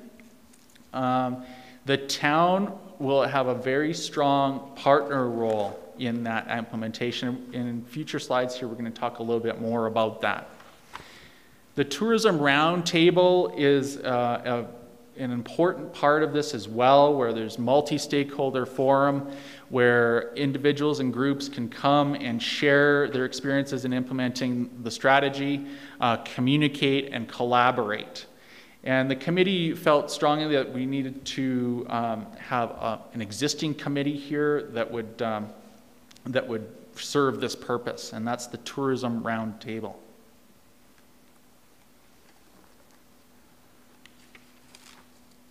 So in terms of the town of Canmore role, and this whole process here is around destination management, seeing tourism as a holistic, integrated system that affects every aspect of community life, and that's a mantra that TCK has adopted too as part of implementing this strategy. And we certainly see that as a role for the town of Canmore in modeling that destination management approach and that holistic approach and that triple bottom line approach. A little more specifically, the town of Canmore can do a number of things to support the strategy. First, it creates a clear regulatory framework in which the destination will operate under, including bylaws and policy creation and education and enforcement, the things that you do on a day-to-day basis. Long-term planning related to tourism development, tourism infrastructure and sustainability, and having tourism a central part of those discussions around long-term planning. Providing direction and mentorship to community groups and to support tourism. So having that real strong community link to all of this will also be a proposed role for the town of Canmore. Taking the lead on inter-municipal collaboration is also identified, and a possible contribution to project-based or operational funding to support the plan.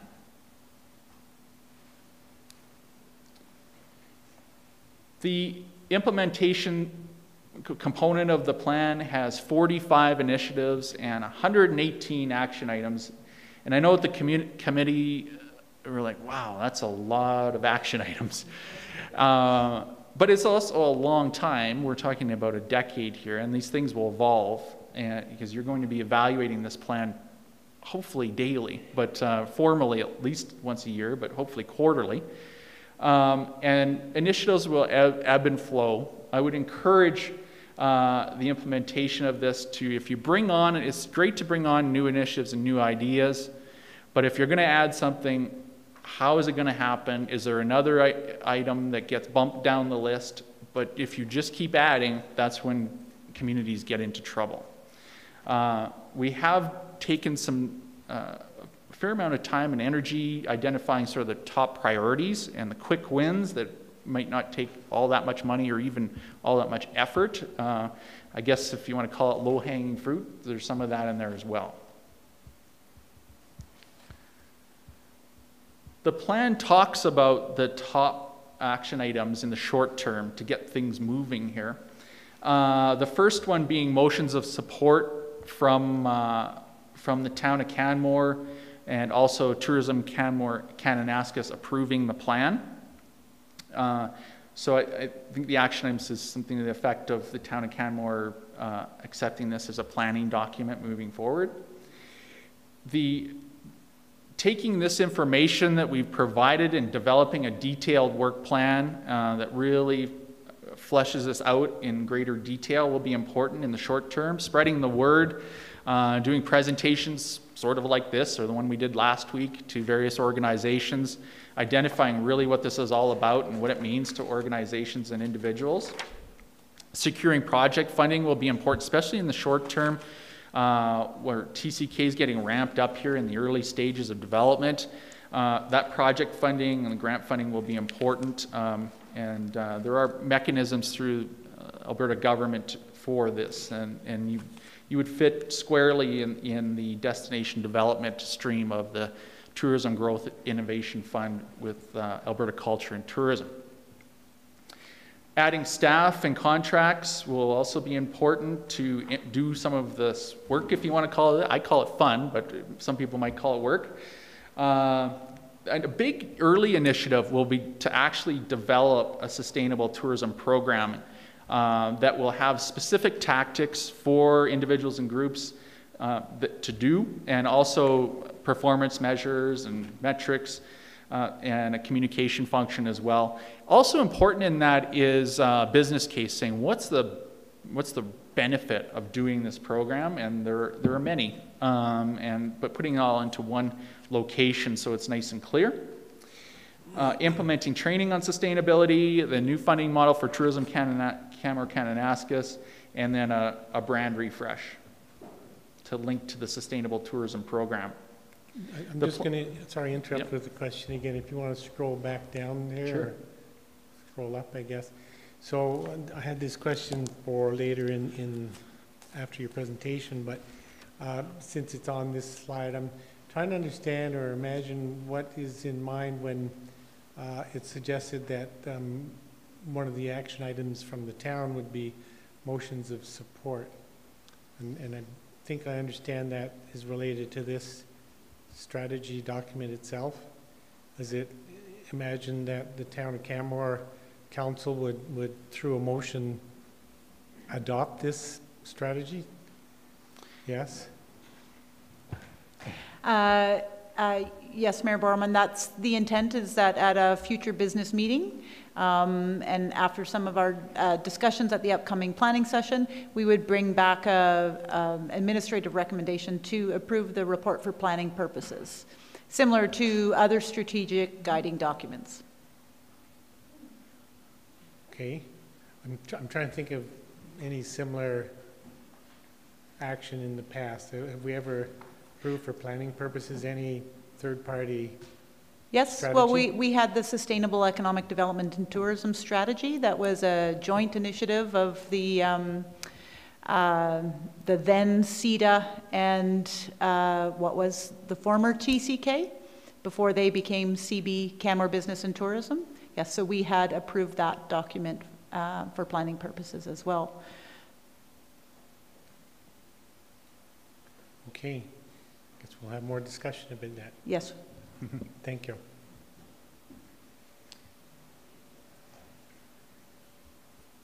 Okay, the plan has a section that talks about funding, and the primary source of funding for TCK is a voluntary membership fee, where businesses that see value in the services that organization provides would voluntarily contribute a fee to support destination management. Also along those lines, a fee for service, where there's a variety of different examples of fee for service, but one easy one is advertising. Advertising through the TCK website would be one example of a fee for service. And then, as mentioned earlier, grant funding will be an important part of this, especially in the early years of building.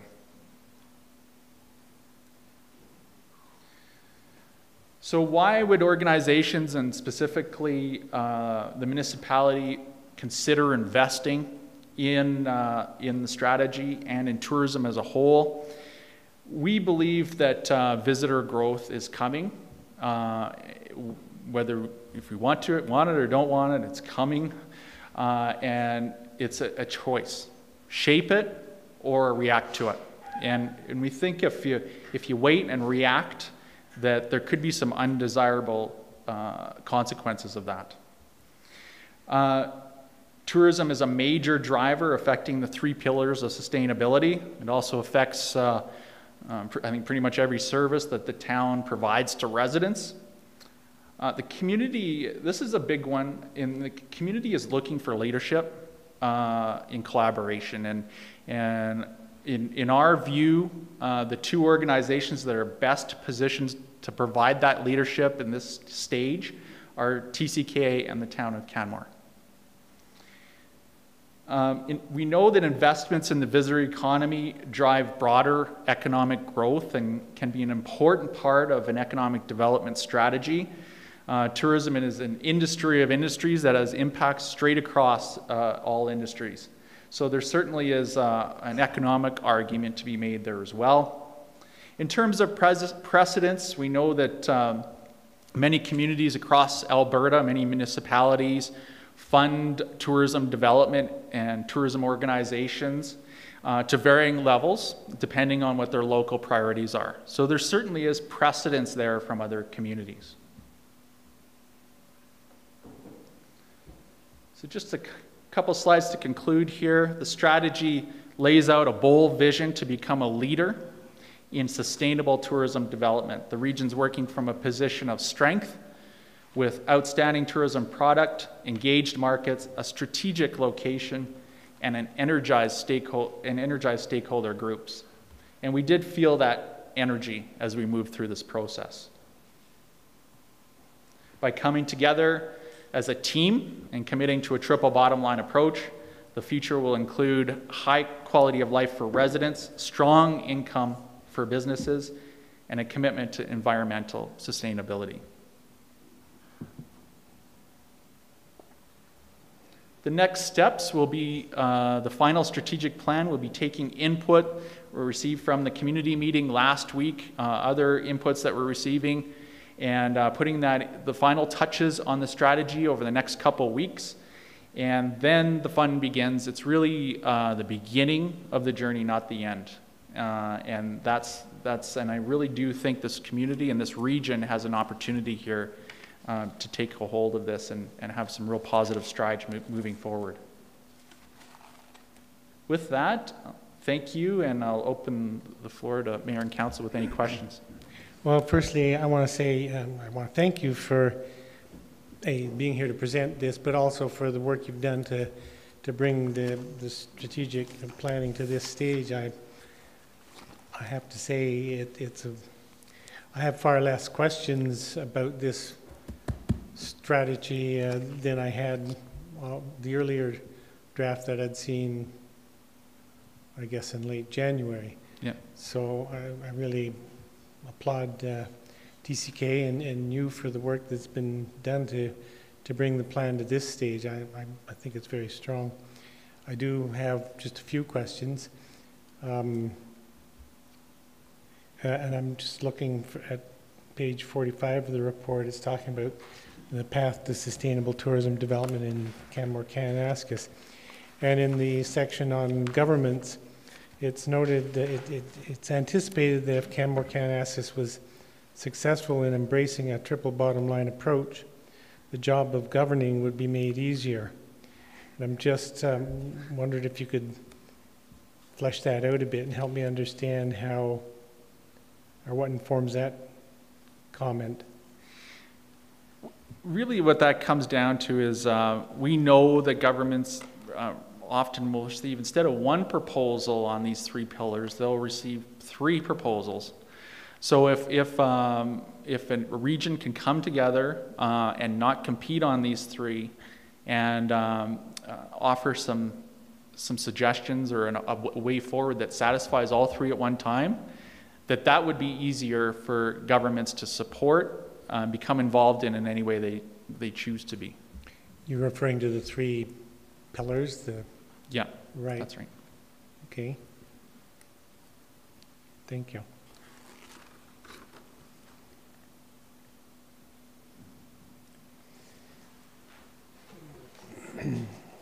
And I suppose this will be for future conversation perhaps, but in the role of TCK, Town of Canmore, and Tourism Roundtable under the Town of Canmore, one of our roles will be to create a clear regulatory framework in which the destination will operate under, including tourism-related bylaws and policy creation education and enforcement. I assume there's been discussion with administration on that aspect of this strategy. I'm trying to understand where this might go from council's perspective. Jump in. Eleanor McClett has been sitting on the round table as it's currently been structured, and so has definitely been bringing the municipal voice to that table. What we've been loosely discussing is the potential for a municipal bridging document. So this is a tourism strategic plan that we may need to bridge our municipal operations and council's strategic priorities to. So we could create our own set of actions on how we would do that. But, you know, nothing has been confirmed, and we would look to have those discussions with council at our upcoming planning session. Great, thank you.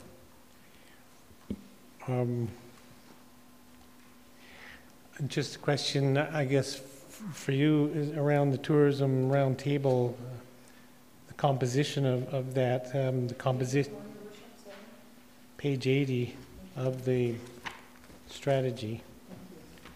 It notes that the composition of the roundtable, which I understand to be the advisory committee, is TCK. TCK, I thought we changed the acronym there. Is it still TCK? Okay. Town of Canmore, Boda, BIA, which BRZ, I think, CHLA, and the Chamber.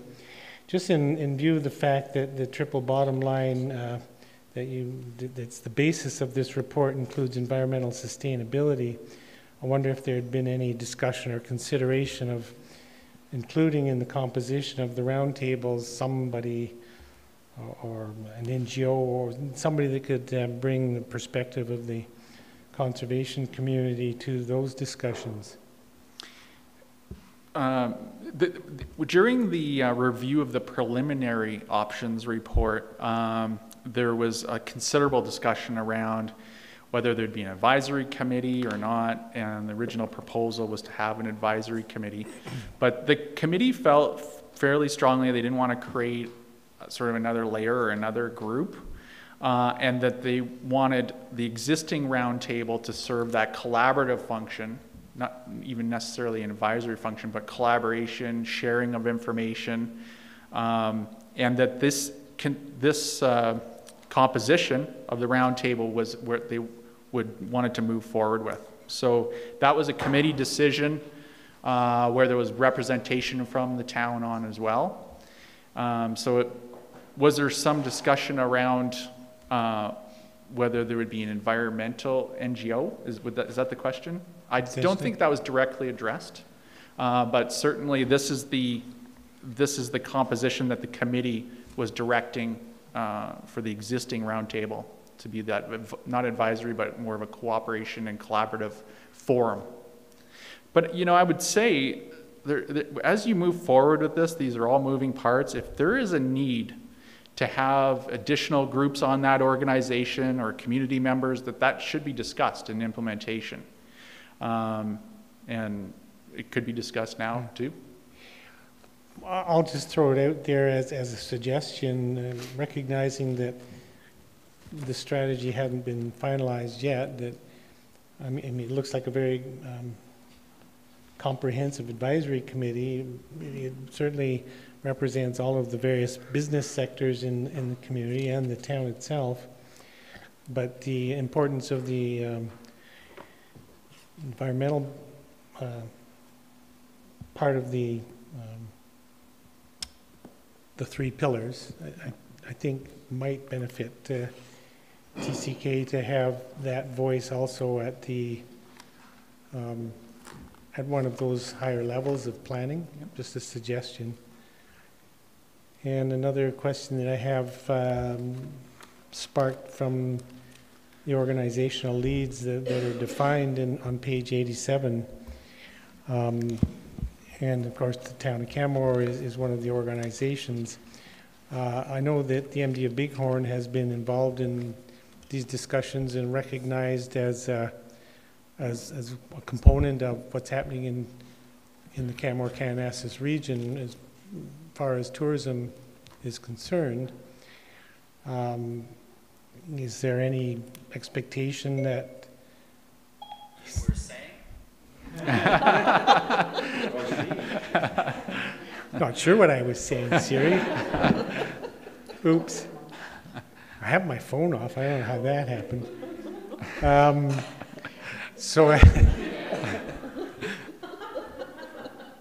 I'm just curious if there has been any discussion with the MD of Bighorn in regards to being officially, one of the organizational leads.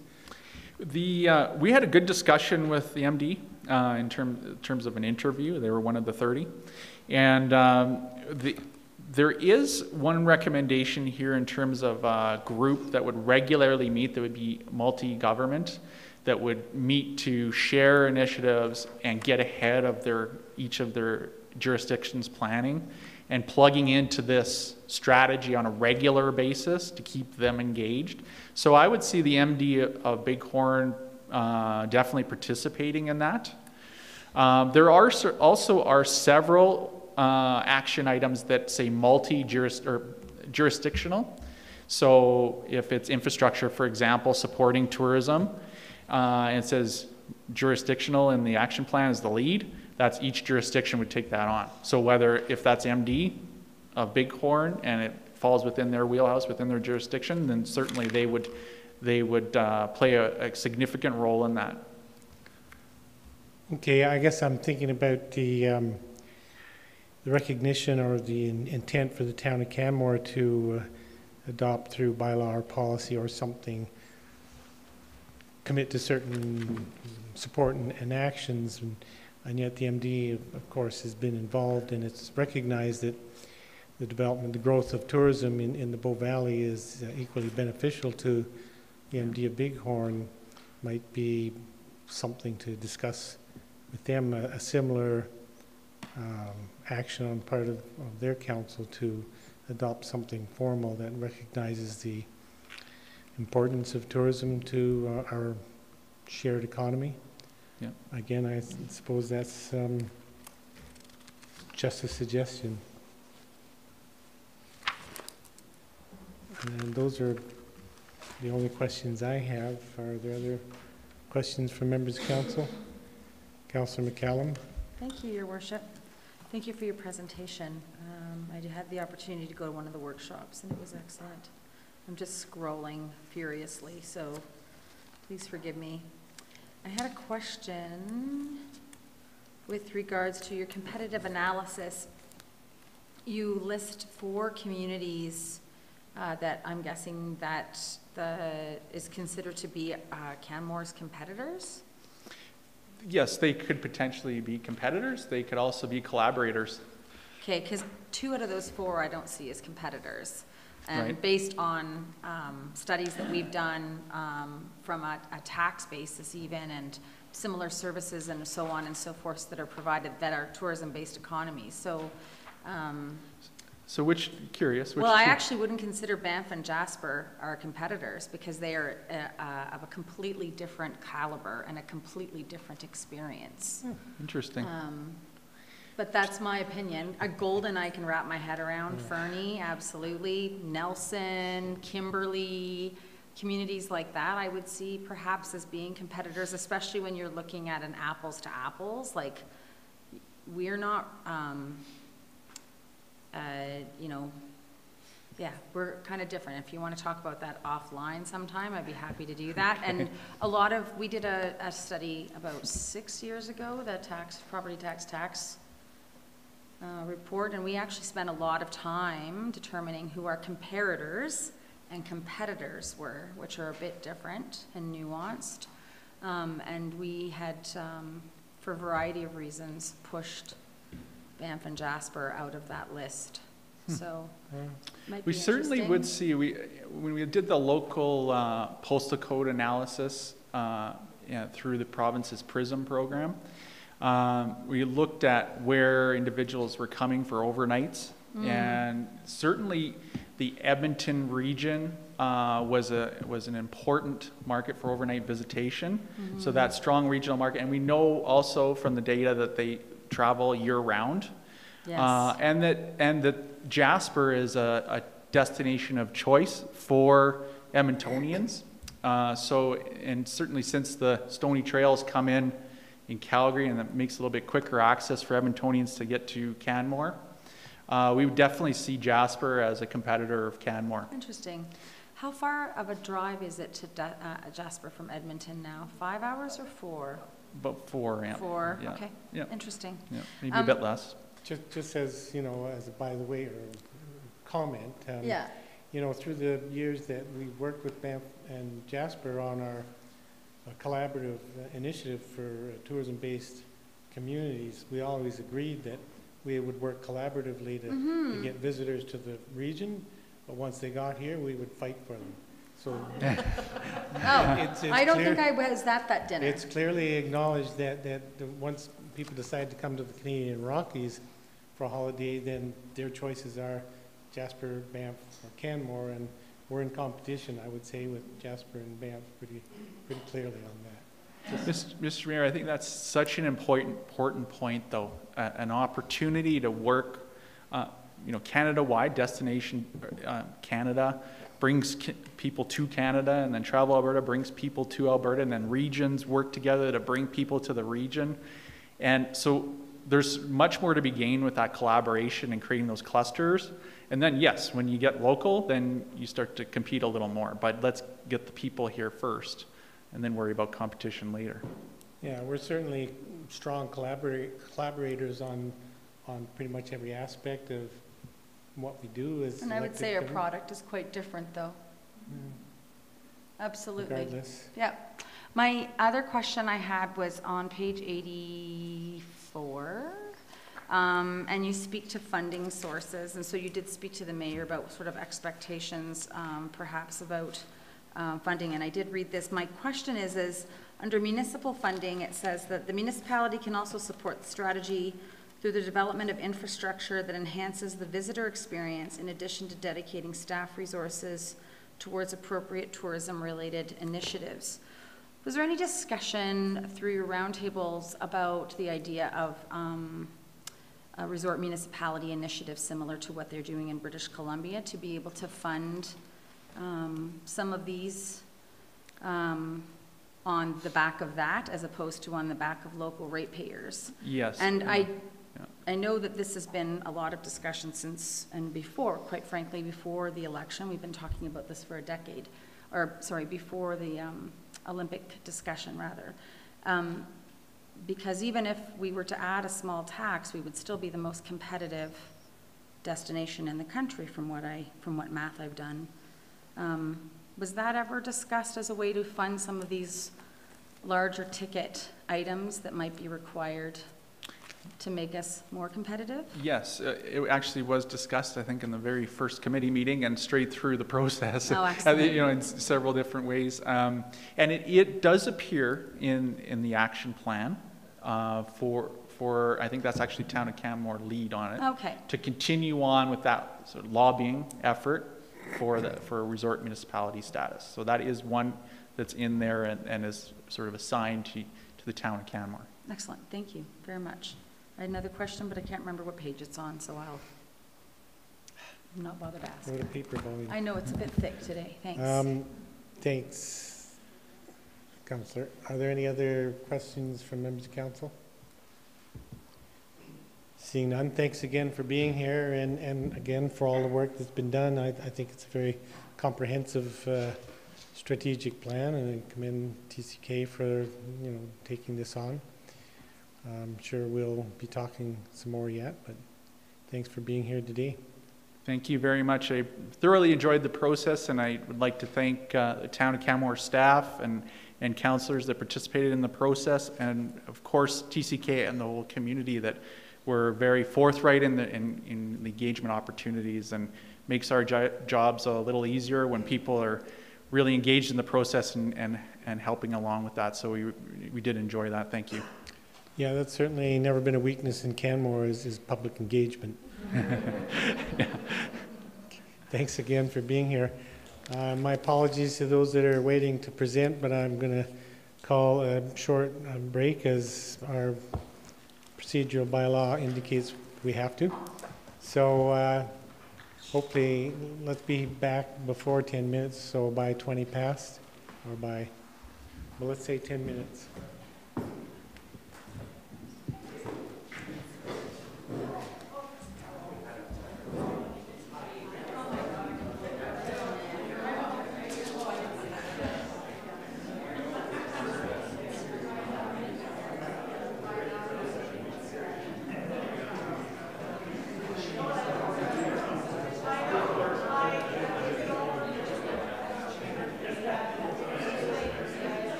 Calling the meeting back to order.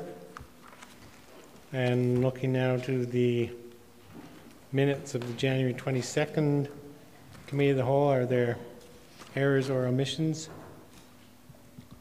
Seeing none, I'll move they be adopted as presented. Those in favor? Opposed? Motion's carried unanimously. We have the RCMP report 2018 year end. Mr. Burt. Good afternoon. We have a few reports coming out of Protective Services. We're going to start out with Sergeant San Andronic giving you a report on the RCMP from 2018. They're going to move into Mr. Nick Servos, who's going to give you an update on policing committee activities. I will be presenting on behalf of Mr. Orr for Bylaw Services, as he was double booked and is currently conducting interviews for our Bylaw Services term position. And I'll give you a few highlights on emergency management from last year. So we'll start with Sergeant Andronic for policing activities from 2018. Welcome to Council Chambers, Sergeant. Glad to have you here. Thank you. Presenting to Council. Thank you to have me. Have you heard the comment before about us cops don't like standing in the middle of a room with... I got your back, it's okay. People yeah, you always hear them talking from the back. Yeah, thank you. Thank you. Good afternoon, everyone. Thanks for having me today. I have the report that Staff Sergeant Ennius has prepared. I believe everyone has it in front of them. He's on a beach in Hawaii right now. That's why I'm here. So, yeah, good for him.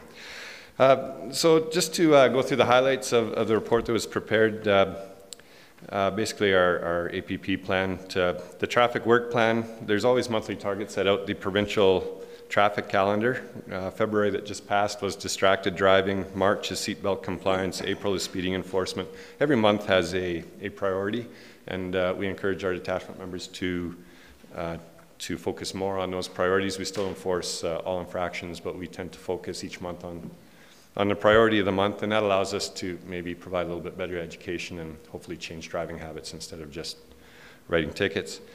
Our traffic totals were up, the numbers are there. Charges were 2,199 in 2017 to 2,538 charges in 2018. Some legislative changes in the last year that have a huge impact. The impaired driving legislation, and there's a few different ways to talk about it, but the mandatory alcohol screening part of that legislation really changed the landscape of impaired driving investigations, and I'm sure there's been enough said about that. Interesting, when the legislation came out, we did a number of check stops and vehicle stops, and we did mass demands on most of them. As you can see, out of 175 tests, we didn't get one impaired driver. We had some roadside suspensions and everything, but it was really encouraging that of all those tests we did, that the majority of people hadn't drank anything. There was a few 24-hour suspensions and immediate roadside sanctions, but not so bad at all. Mm-hmm.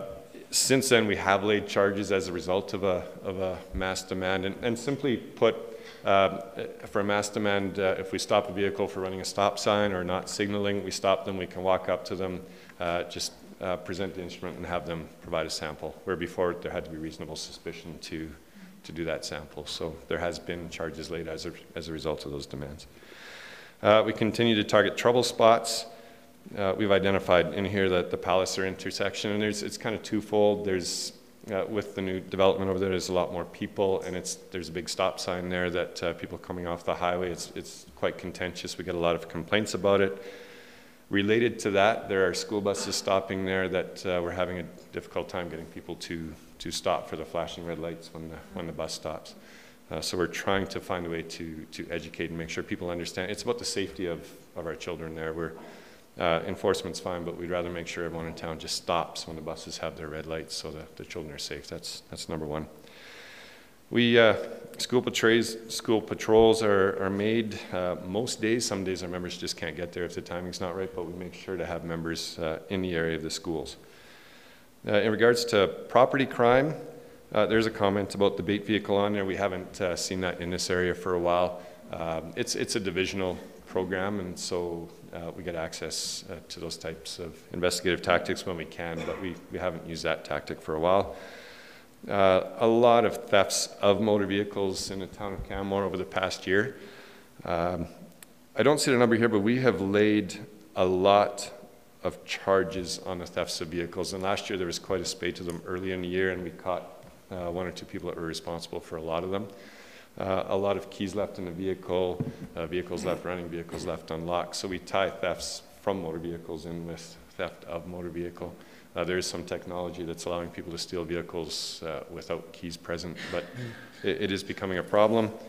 The Lock It or Lose It program has been in full swing, and it's, I think it's effective just to bring attention to people to do that. As with the bait vehicle, there's technology out there to do a bait bite program, and we have made attempts to get a bike out there, and it's you can monitor the bike too. It was deployed, nobody grabbed it. Offender management is another one that's it's one of our priorities nationally and divisionally. We work closely with probation.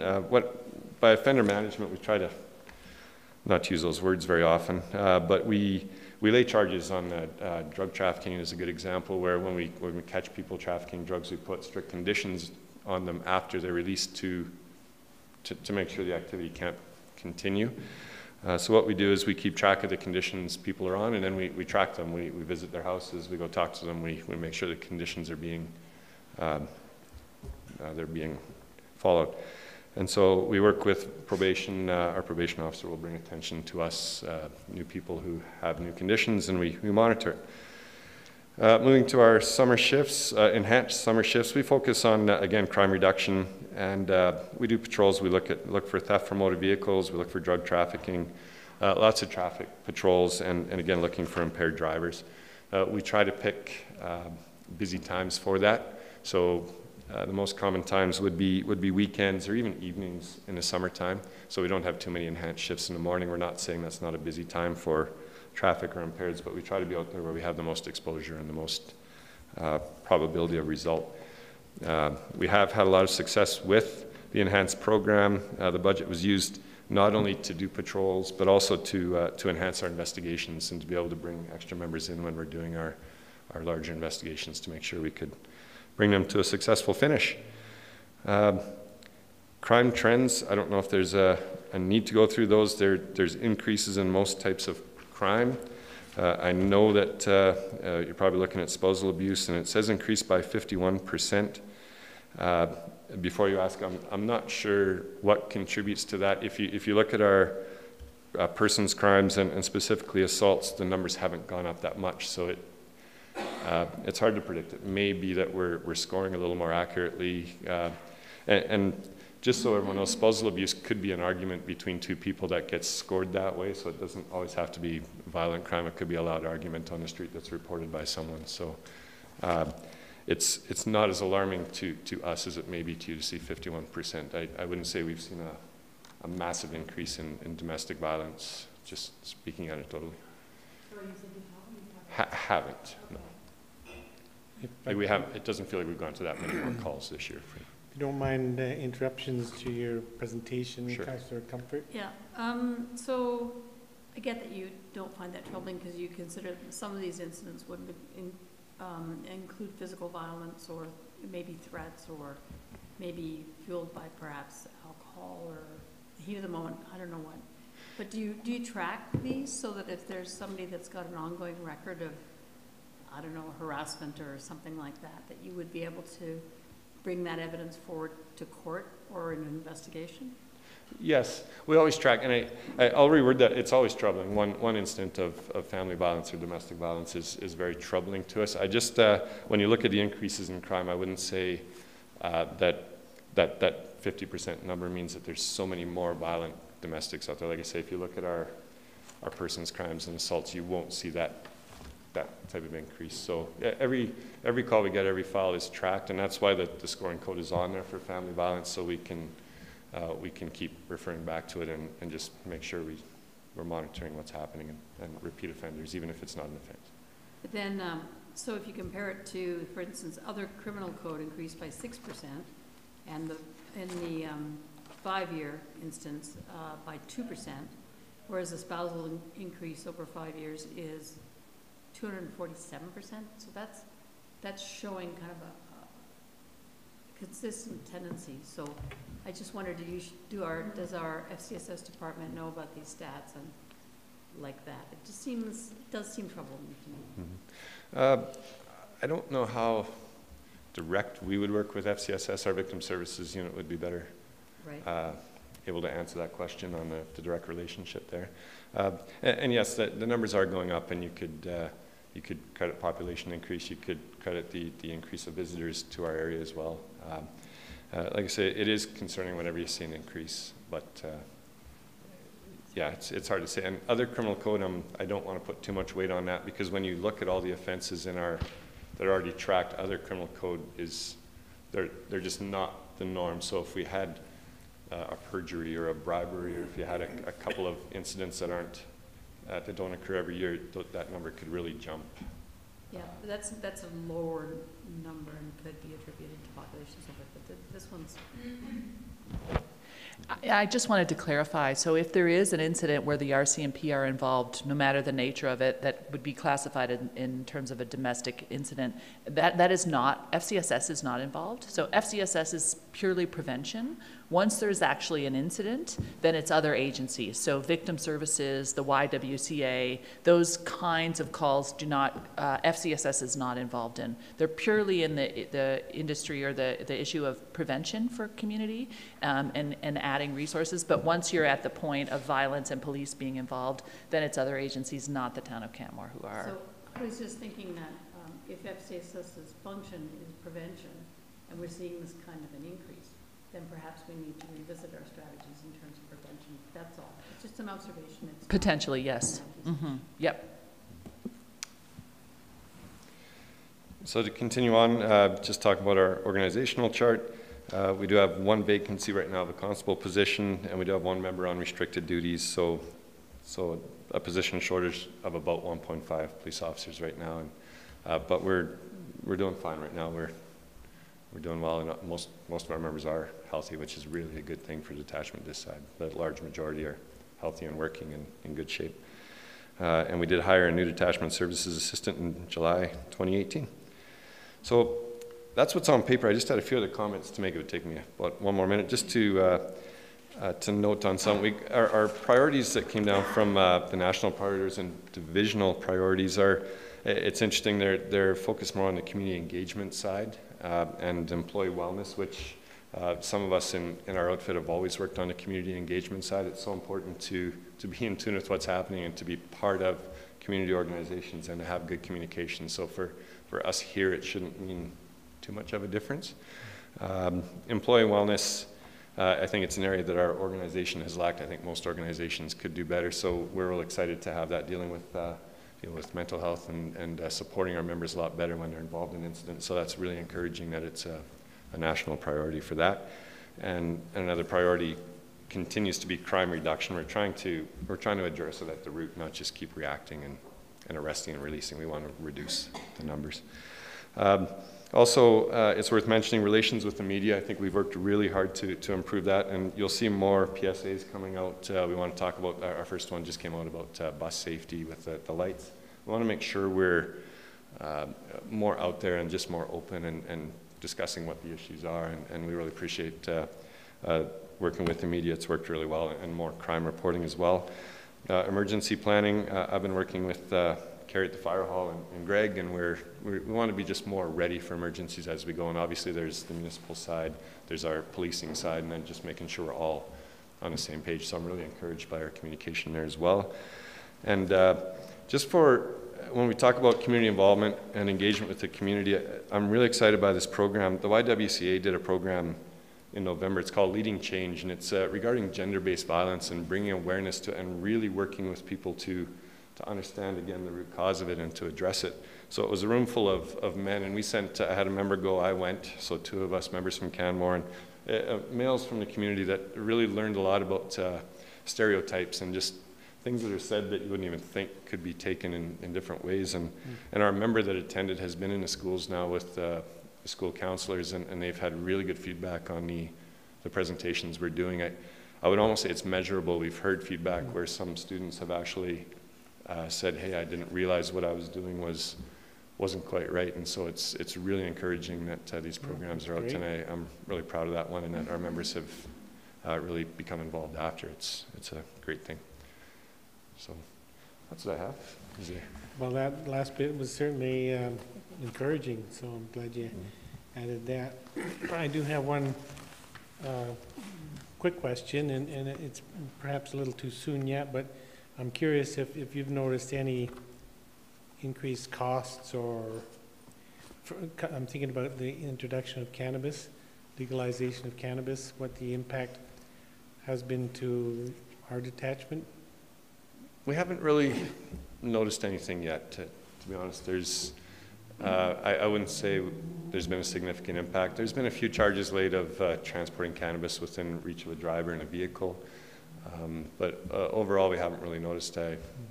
Maybe when summer coming we may see more outside use, and with more retail stores opening, we might have to wait and see what the impact is, but so far I wouldn't say there's been any measurable impact on our detachment. That's good to hear. Thank you. Councillor Sanford, did you have a question? Yes, thank you, Your Worship. Yeah, the cannabis question was one of mine as well, but you've answered that. There is some suggestion in here that there is drug-related, for trafficking purposes. So cannabis isn't generally coming up on the radar for trafficking? Almost in an ancillary way. Cannabis seems to be present a lot in our trafficking investigations, but I would say the charges laid that you see there are more for the harder drugs, mainly cocaine. So it doesn't necessarily come up on that radar, but in conjunction with other drugs? On its own, not so much anymore. No. Okay. I just had a question for you about the property crime reduction section where they talk about vehicles, theft of motor vehicles, and there's a number of statements here that say that they were unfounded. 5 were unfounded or 2 were unfounded. What does unfounded mean when there's a report of a vehicle stolen? The unfounded scoring means that it didn't happen. So it that didn't was happen?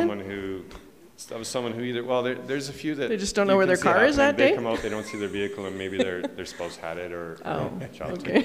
or they parked it somewhere. We have visitors that come to town and they park their vehicle somewhere, and then they can't. It's like when you're in a shopping center and you can't find your car in the parking lot? Yes. So it turned up elsewhere, or they just checked the wrong street and called us. So unfounded means it didn't happen. And you have an investigation into that? How much time do you spend on something like that?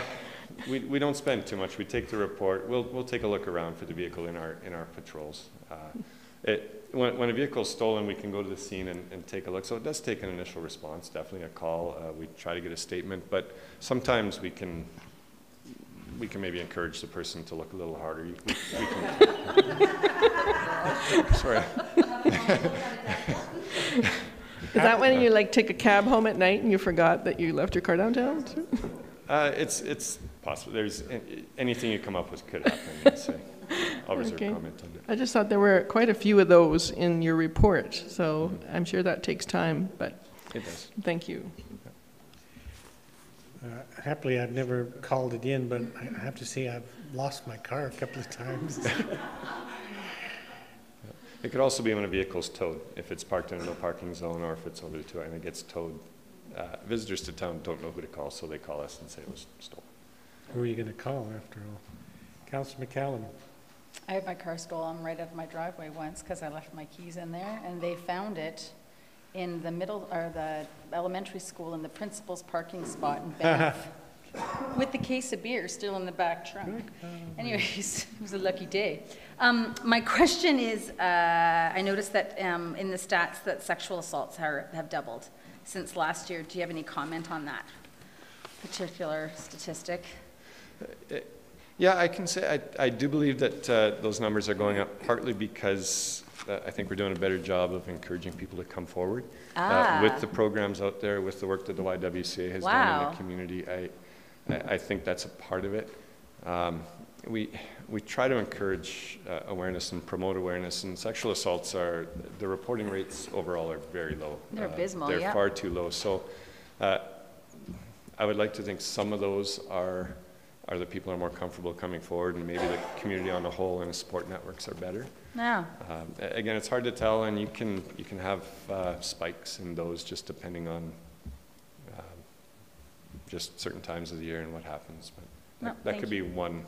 That could be one. Thank you very much. Well, I see no other questions, so thanks very much for being here, Sergeants. It's great to have you here, or the RCMP here from time to time, so we can keep the information flowing and really have a good relationship. So I appreciate you being here today. Excellent. Thank you.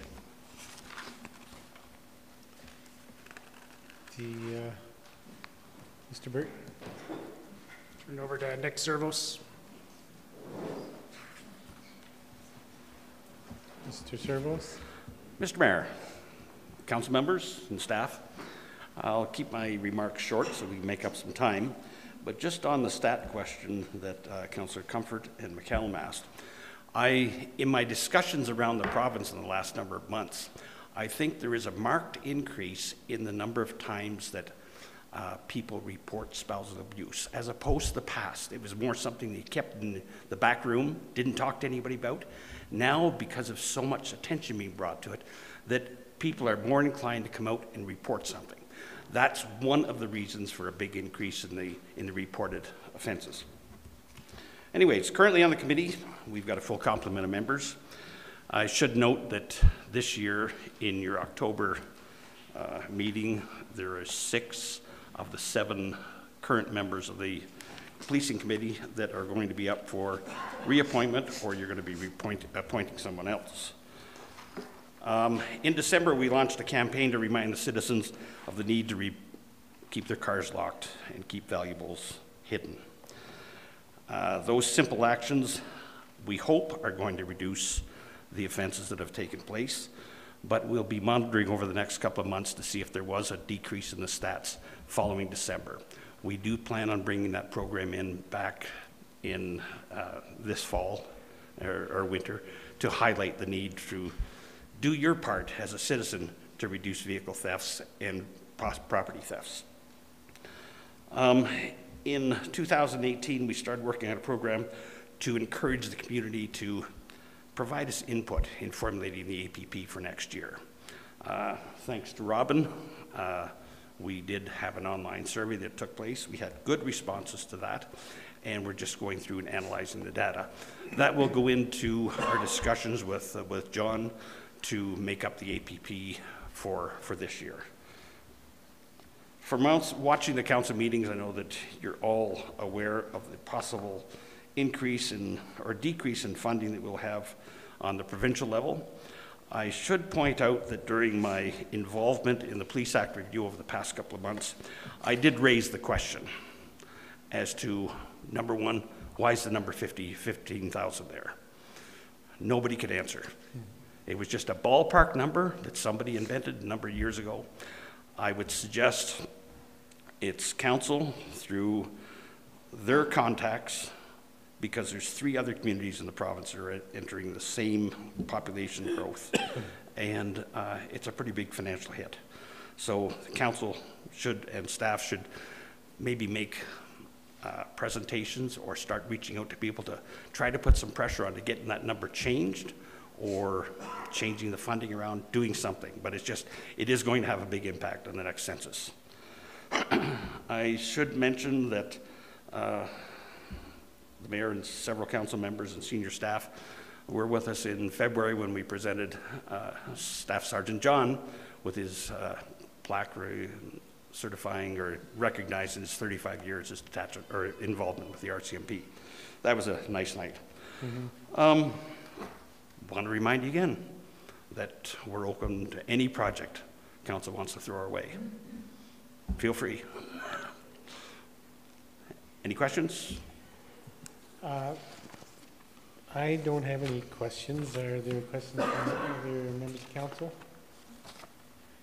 Good. Seeing none, thanks again for being here. It's always important to keep up to speed with what's happening in the committee. Okay, thank you. Thank you. All right, I have the honor of presenting some highlights from the bylaw services team from 2018. Focused on a few areas throughout 2018. One, reducing human-wildlife interactions. So there was a greater focus from our officers on addressing dogs off leash in the community. As a total, under the animal control bylaw, 122 tickets were issued last year, which was a comparison of 40 in 2017 and 24 in 2016. We began working with provincial parks on how we were going to collaboratively work together on fruit tree wildlife attractants. So we were getting reports of when a provincial conservation officer attended and there was a bear in a tree, and if we had resources available, we would respond and act accordingly. And we were also starting to have discussions about when a provincial staff member had observed signs of a bear in a tree, but the bear wasn't present, how we would follow up on that. So we did conduct a number of residences or attended residences and issued some warnings. Future work or further work is going to be ongoing as to how we partner with the province, WildSmart, etc. We had a big focus on contributing to reducing downtown parking and traffic congestion. This is the first year we've had 2 seasonal staff in many years, so they worked for 12 weeks with a large focus on education and enforcement of our time limit parking restrictions. One of the comments that really struck with me that I heard multiple times throughout the summer was, "Greg, I saw your officers everywhere this summer. Everywhere I go, I see an officer." And both our full-time officers were highly active, but having 2 seasonal officers who are working 5 days a week, primarily in the downtown core. They started and finished their day at the Public Works building. They patrolled downtown on bikes, so they were on trails as opposed to being on roads in a patrol vehicle. They parked their bike downtown, and they focused the majority of their efforts downtown. As an entire team, 1,414 tickets were issued under the traffic and road use bylaw, which again is comparison to 698 in 2017 when we had 1 seasonal officer. We're down to 318 in 2016 when we didn't have seasonal staff. We have extended the program to 16 weeks for our seasonal program this year, and we are lucky to have one of our officers that worked with us last year returning. So he will be able to hit the ground running, which is fantastic. We worked on improving the safety and customer service in the taxi industry. We did that by implementing the online taxi training and testing, which improves the knowledge of the taxi bylaw, the rules of the road, and customer service. We began to embark on some enforcement, some enhanced enforcement. We conducted 1 evening patrol with the RCMP where we were going out and checking taxi cabs to see if the drivers were licensed, if they had their mechanical fitness reports, etc. That's something I want to continue to build on throughout 2019. From a community outreach perspective, staff volunteered for the Bow Valley Christmas Spirit campaign and the CP holiday train. We received kudos from the CP police constable at the last policing committee, thanking having our staff out to help keep the community safe when the holiday train was in town, which was a huge successful event. Seasonal officers were tasked with a bike bell blitz. I remember sitting down with them saying, there's a box there with 50 bells in it. I want you to go down to Legacy Trail and I want you to use some education. I want you to stop adults and kids that don't have bells on their bikes, and I want you to install these bells, and I want you to tell them why it's so important. And they both looked at me with these big eyes and said, "Greg, there's no way we're ever going to give out those 50 bells." Excuse me, it took them 1 hour to hand out 50 bells. Yeah, so it's another program that we're going to continue to run. So we do, our goal is to improve safety in the community. Some is through ticketing, some is through education, so some is through outreach. We did collaborate with our planning department on tourist home enforcement, and we did receive 2 successful convictions in provincial court in 2018. Tying into the Canada's bylaw, so it was approved. Our office received 0 complaints in 2018, but I would agree with Sergeant Andronic. We'll see how the summer goes with more shops in town and with warm weather coming. I did want to highlight that we completed all of this work while being down the equivalent of one full-time staff member for 6 months. So essentially 25% of our workforce. So when we're down a staff member, we're a small team that will be growing in 2020, but really proud of the work that was accomplished by the bylaw services team with everyone involved in there. I'll take questions regarding to bylaw services before I move into the emergency management highlights. Are there any questions from council? Councillor McCallum. Thank you, Your Worship. This is just more of a in general question. I know that on the last couple of weeks you were knocking on doors of businesses and residents, making sure that they cleaned their sidewalks, etc. Do we ever do that with, I know this is going to sound like an odd comparison, tobacco? So I seem to have noticed quite a few more people. I took a job on Main Street this summer and noticed a lot more people smoking on Main Street. And it is basically, based on the bylaw, impossible to have a cigarette on Main Street unless you're standing in the middle of the street, more or less. I just wonder if that's something that, there's actually no smoking signs, though. So covered under provincial legislation, and Yeah. no, we haven't, but good suggestion on. For the always- summer, I'm just yeah. thinking in the summertime, yeah. Nope, good suggestion. And then the other question I had was taxi study recommendations that, are we slowly still beginning to implement some of those recommendations that came out of that report? Yeah, so we have implemented a few of the recommendations. Mr. Orr conducted a couple of meetings with the taxi advisory group. He advised a little bit challenging getting that group together to move items forward. So it is part of our priority list for 2019 to start looking at some of the medium and longer term actions, and many of those will likely result in bylaw amendments. So again, kind of the low-hanging fruit is being picked off, but that's another opportunity, and like I said, on the 2019 work plan. Awesome, thanks so much. You're welcome. Mr. Burt, just quickly, I hope, I'm wondering if you have any comments or observations as a result of the recently released report from the Minister of Transportation around photo radar? Yes, I thought you might ask that. So we are in compliance with the current requirements. We will be in compliance with the new requirements coming forward. One of the newest ones that you will see is the requirement to post the rationale for each specific photo radar location. So if you go on canmore.ca, Google photo radar, you're going to see a map showing all of the photo radar locations in town. I think we're one of the few municipalities that actually posts a visual map. Likely what will happen if we can make the technology work is you'll be able to click on those zones, and every single site has a justification to it that is signed off by the RCMP and by myself. We're going to look at transition zones to ensure we're in compliance with that, and we're still waiting to hear back from the province in terms of reporting and statistics, specifically what they're looking for. So they haven't fully defined what they're looking for, but we are in compliance, and we will continue to be in compliance. That sounds great. I wasn't aware of most of what you said, so good to become aware of that, particularly the online opportunity for understanding the rationale behind various locations, and that'll be really helpful. I did have something sent to me recently that, without citing exactly where it came from, and I'm more than happy to share at a later date, something that I hadn't considered in the past, how photo radar can contribute to community safety outside of conducting traffic enforcement. So you have a peace officer, our officers are peace officers sitting inside of a vehicle for 24 hours a week monitoring traffic in an area, but people get to recognize and know that vehicle. So it slows vehicles down, but it's also another set of eyes and ears in the community. So if there's something going on, something that looks suspicious, something that just doesn't feel right, they're conducting photo enforcement in and around a school zone, there's a suspicious person there, there's another set of eyes that can contact the RCMP and provide that information. So it was just an interesting article that was sent to me that I hadn't really considered in the past. Right you are. Are there any other questions from council? Seeing none, thanks for that report.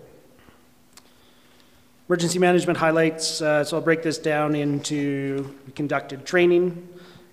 We had 2 events from last year. So we had the June 22nd high water rising in Cougar Creek. Fortunately, no evacuations were required, allowed us to dust off our plan. We conducted pretty much every time we have an event, we conduct an after-action review and we start to implement recommendations coming out of there. There are a number of recommendations coming out of that, of which we will be actually having an emergency management meeting next week in preparation for spring runoff.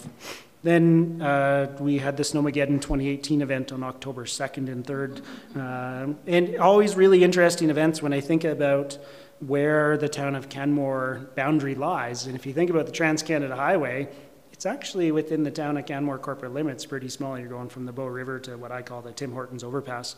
So when events happen outside of that, our fire rescue team has a first response agreement out to Dead Man's Flats. But in a situation like this, we recognize and we work with fire, the MD, the RCMP, and say, okay, when traffic starts backing up, now we've got a bunch of people. So we housed over 300 people at our reception center. So kudos to the emergency social services team led by Lisa Brown. When 11 o'clock at night, I said, let's open it. It showed that the plans we have in place work.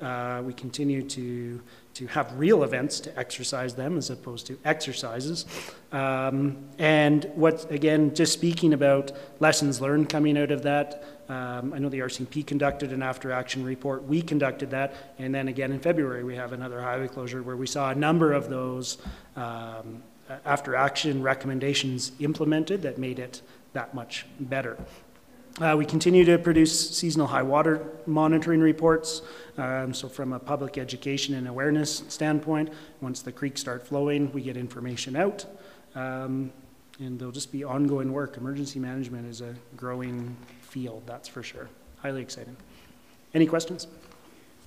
I don't have any questions, but I would take this opportunity to once again send kudos out and thank all of the emergency personnel that were involved in that event in October, the RCMP and our fire department, your staff in bylaw and absolutely other town staff. It was remarkable and very very encouraging to see how once again we're able to respond to emergencies like that essentially come out of nowhere. So thank you. We have a strong dedicated team, and you're right, you nailed it. It is through the organization, including RCMP, Bylaw Services, Fire Rescue, ESS, anyone that was sitting in the fire hall overnight. We have a strong dedicated team really focused on ensuring that residents, visitors are safe. So thank you for that. I appreciate that. Great. I have no questions. Are there any questions from council? Nope. Thanks very much for that report. Thank you. And Chief?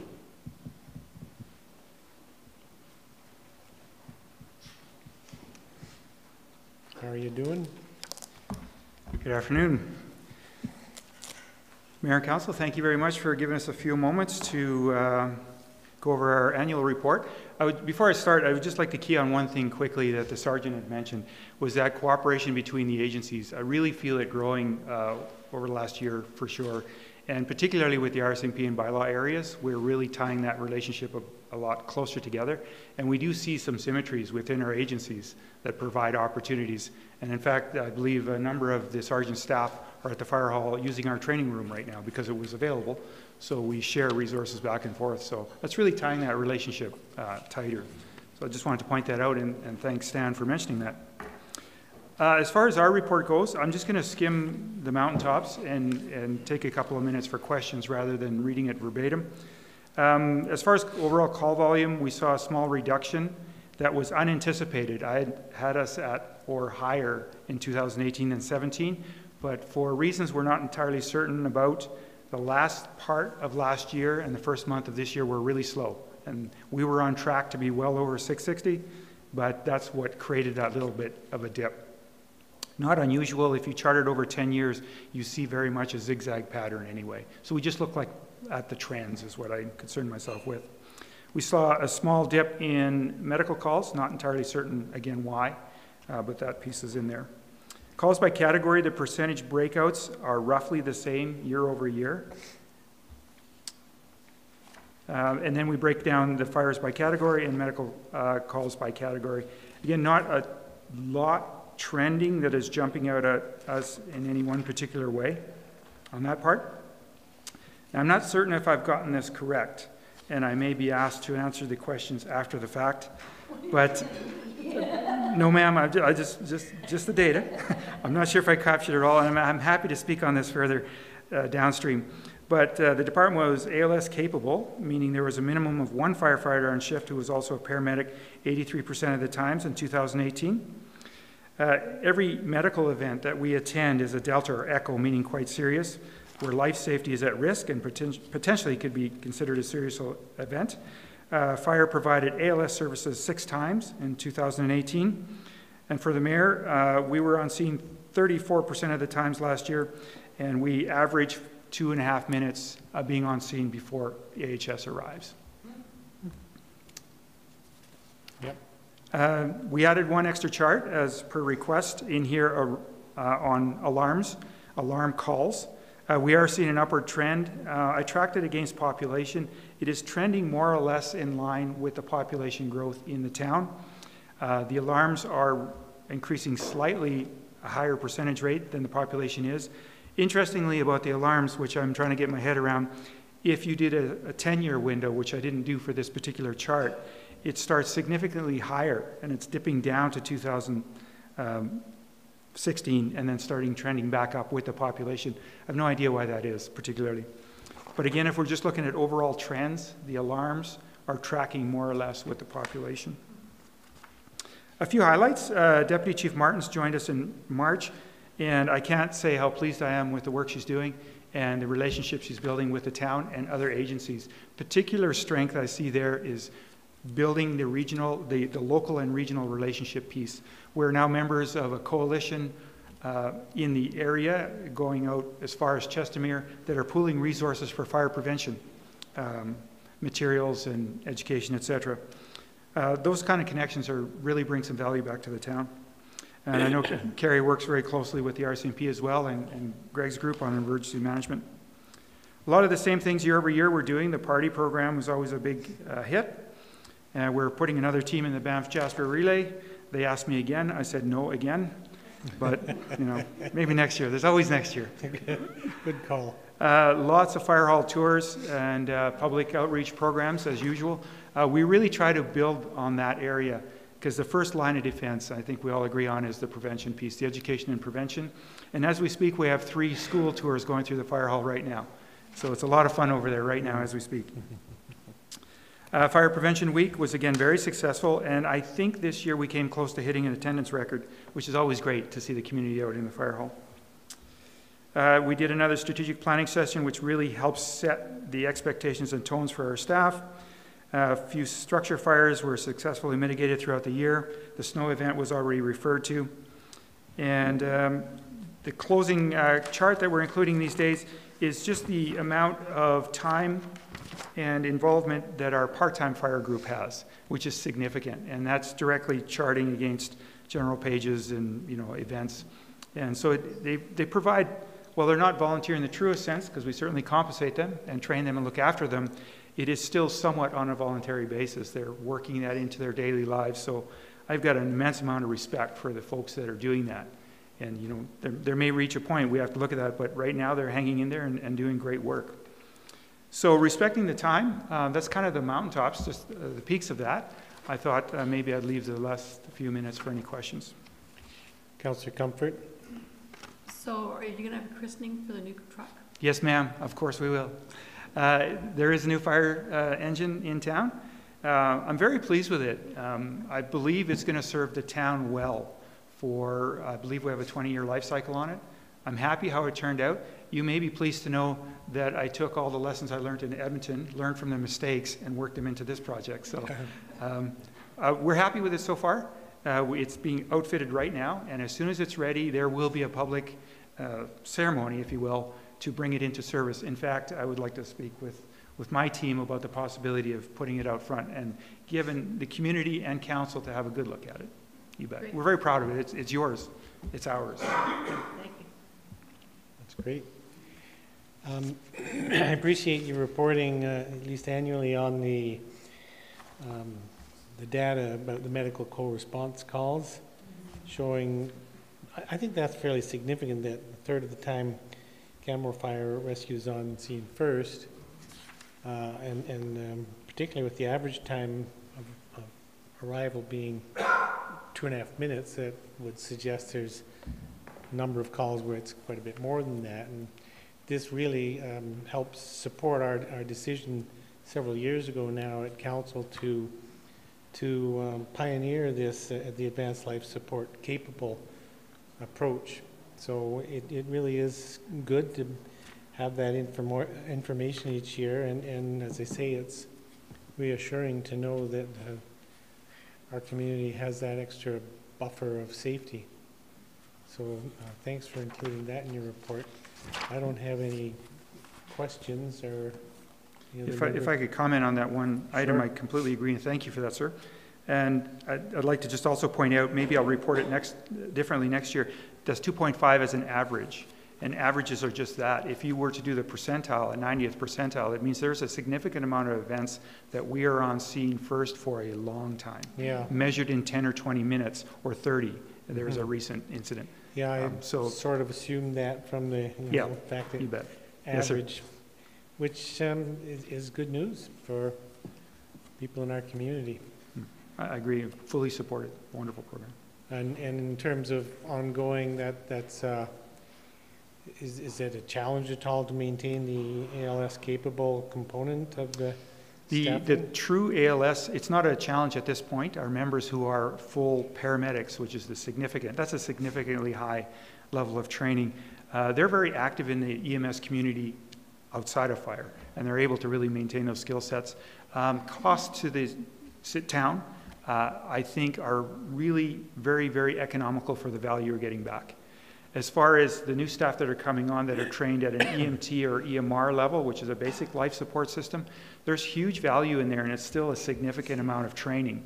As we bring on new casual members that work those shifts, they will be at minimum a basic life support level, which is a minimum 80-hour first aid course under the direction of our doctors, the medical authority. So we feel it's very sustainable and a very cost-effective way of giving that buffer to our residents, that medical buffer. Yeah. That's great. Thanks very much for the report. Yes, sir. Pleasure. Thank you. Thanks for being here.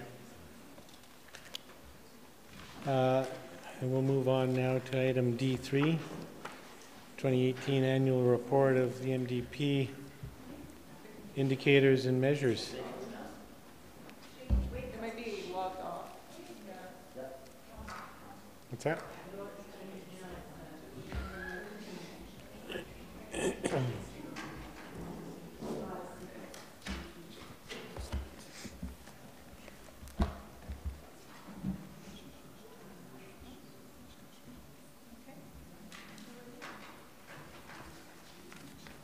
Hello, Mayor and Council. My name is Camila, and this is Lindsay, and we will be presenting the findings of the 2018 MDP review to you.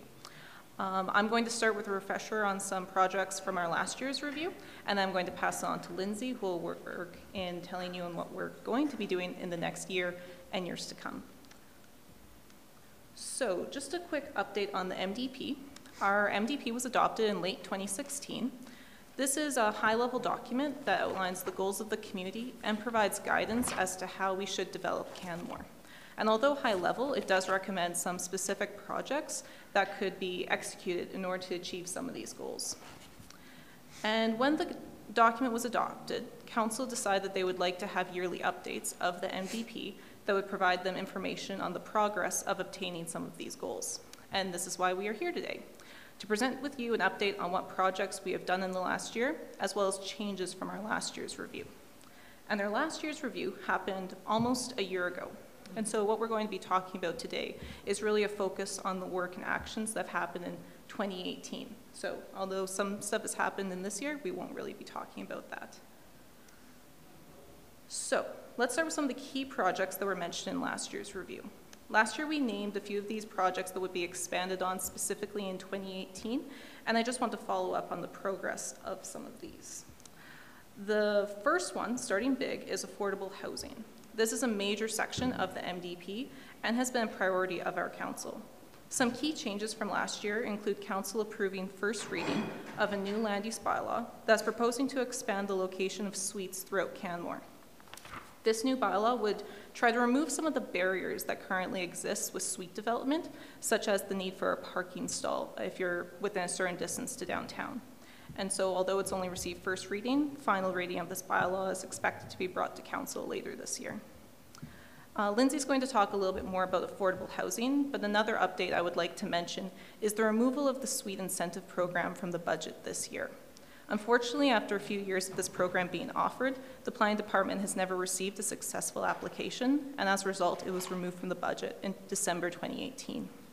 And I know that we have the Bow Valley Regional Housing speaking later today, and so they might have a few updates for you as well. Another topic is the Town Centre Vision and Conceptual Plan. There is a section of the MDP that states that the town will create and implement a vision and conceptual plan to guide development within the town centre. And so this was approved for budget and will be worked on for the next 2 years. Economic development. There are a number of goals in the MDP that explore economic development, and the hiring of an economic development officer and the creation of an economic development department, we can expect to see a lot more of these goals to be achieved in the next few years. Another big topic was steep creeks. A lot of work has happened in the last year around steep creeks, amounting to updated mapping, a proposed revision to the land use bylaw, and amendments to our MDP as well. And so these revisions to the land use bylaw and the MDP are occurring simultaneously, and we hope to have these passed together later this year. And I would like to note that although changes are being proposed to the MDP, the review for this year was focused on what is currently approved in the MDP.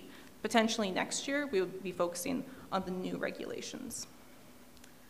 And you just heard from our fire chief about fire and updates over the last year, but I would just like to mention that the work on the fire master plan occurred, as well as an update on the fire hall reconfiguration study. And I won't say anything more about fire. Another major project that we did mention last year was a major review of Canmore's utility master plan, but unfortunately this isn't expected to happen until 2021. So no update for you on that. And now I'll pass it on to Lindsay. Thank you, Camila. Okay, so now we're going to go over some projects that happened throughout the 2018 calendar year as related to various MDP goals and clauses. So first, I think we should acknowledge the Olympic bid. Although it was turned down by Calgary's plebiscite, this project affected the town last year. It was not explicitly mentioned in the MDP or the report, but it's a good thing to keep in mind as we review the work that we conducted. So like Camila mentioned, the new land use bylaw. So after engaging the public and relevant stakeholders throughout May and June, with pop-ups, we were out with the markets, and an online survey, Council approved first reading in November 2018. The new land use bylaw addresses a wide range of topics, including house size, roof envelope, parking requirements, fire smart, and accessory dwelling units. The next 2019 MDP report will highlight the work done on the bylaw in this current calendar year, including the engagement in the public hearing that we had earlier. Housing. So to continue on with affordable housing, is one of Council's strategic goals, and administration and community partners continue to make significant progress in providing diverse housing options. So rental apartments, including Coast Rental and 120-130 Kananaskis Way, have been approved at building permit, and they are expected to be constructed in this upcoming year. The opening of the Peaks and Hawks Bend to support perpetually affordable housing has also occurred. Family and Community Services conducted their Homeless to Housing Survey, and they helped to make Alberta's first rural housing symposium come to life. From our engineering department, they completed the Integrated Transportation Plan and Integrated Parking Management Plan. Both of these are part of Council's strategic transportation priorities, and they're going to be used to inform future plans and developments related to our transportation network. This also relates to the foundation visions of sustainability and connectedness in the MDP. Related to that as well, sustainability and connectedness, in July and August, Council approved a fare-free project for Rome Local Transit, which was highly successful and saw a ridership increase of 113%. The Human-Wildlife Coexistence Report was released in 2018, This provides recommendations in transboundary management, wildlife in developed areas, habitat security, food conditioning and habitation, people compliance, and wildlife management. These recommendations will help to inform administration with future planning and development while supporting Section 4, environmental stewardship in the MDP. And lastly, as Camila and Chief already spoke of, the Fire Master Plan. So this supports specifically Section 15, community services in the MDP. Could I just interrupt for one moment? I just want to clarify that peaks listed under housing refers to peaks in Canmore, the Northview REIT developments in the Palliser site. Yeah. Oh, yes, sorry. Not that it could be confused with any other housing proposals related. Yes, this one's already built. Sorry. Thank you, Alaric. All right, so upcoming projects that we can expect in 2019 and moving forward. So the Recreation Center lifecycle maintenance, this has been ongoing. We expect it to be complete in 2019. We have some solar initiatives in the town that are ongoing as well, including the Solar Incentive Program. This provides $15,000 grants to residents and businesses to help offset the cost of purchasing and installing a solar electric system in Canmore. So the lottery for this year, 2019, ended March 11th, so this will be documented in the 3rd annual MDP review. As well, we can expect our engineering, design, and construction guidelines to be complete. This will impact future development and plans, such as the Town Centre Enhancement Plan that Camila mentioned earlier. Our new land use bylaw will continue, with 2nd and 3rd reading expected to occur before the end of the 2019 calendar year. The organic waste program also will begin in 2019. The budget has been approved in the 2018 year. The cultural master plan will also be undertaken in 2019 with engagement work already underway, which, like I mentioned, will be documented in the 3rd MDP review. The economic development strategy will occur. There's an RFP expected to be released in 2019. And alongside that, looking further out into the future, we can expect a broadband study and a network design study. So I want to mention that there's a variety of other projects that will occur in 2019 and onwards, but for the purpose of being concise, we chose to highlight several that were directly linked with goals in the municipal development plan. So the first yearly MDP review was created a foundation for future reviews, which this review, the 2018 MDP, was built upon. There is a large comparison chart between the 2017 and the 2018 MDP that has each individual MDP clause listed, and this will be posted on our website. This chart will be continued to fill out the remaining of all the MDP reviews. For the 2018 review, we summarized each MDP section to make it an easier to read document and highlighted the clauses in the report that experienced change from the previous year. Any comments from this current review will be taken into account when we do the 3rd MDP review. So overall, the actions from town administration are in line with the town of Canmore's strategic plans, visions, and goals. We haven't necessarily addressed all the specific sections and clauses in the MDP, as it's a very large document, but through this review, we have identified the areas that need further work and a lot of projects lined up for the future that will work to achieve some more of our goals. The MDP goals that haven't been initiated are generally just on standby while we wait for funds or other resources are to be obtained, or they may simply not be completed at this time. There's no need.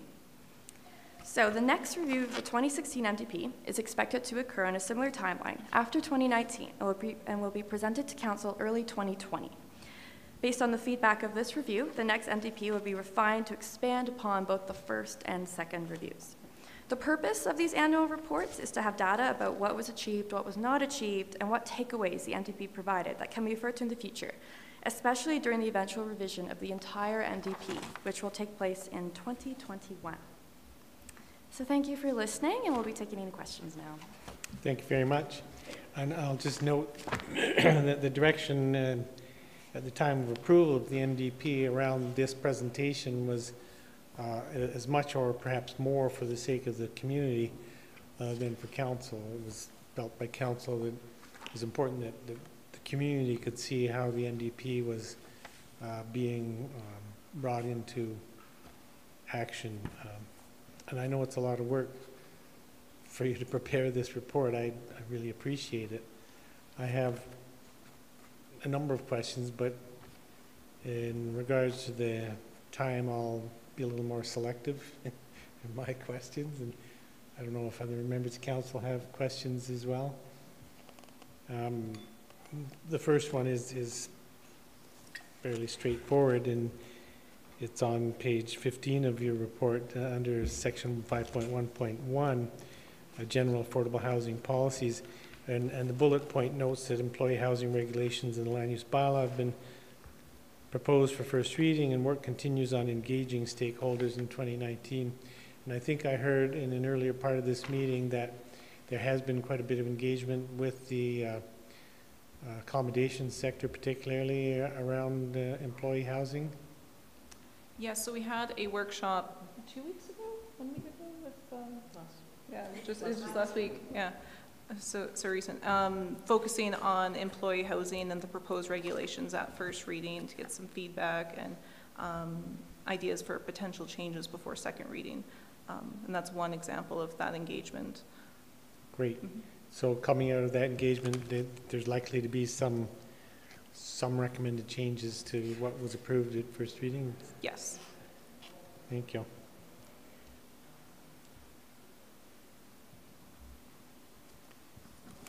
If other councillors have questions, don't hesitate to light up the board while I look for my next question. No,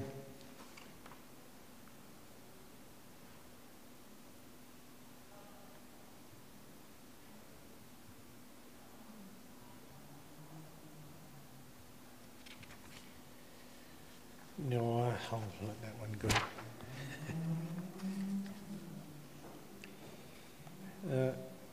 Councillor Sanford. Thank you, Your Worship. Thank you for your presentation. I have a question about the non-market affordable housing 5.2.2, referring to Lookout Ridge development permit. I'm not familiar with Lookout Ridge. Can you just tell us where that is?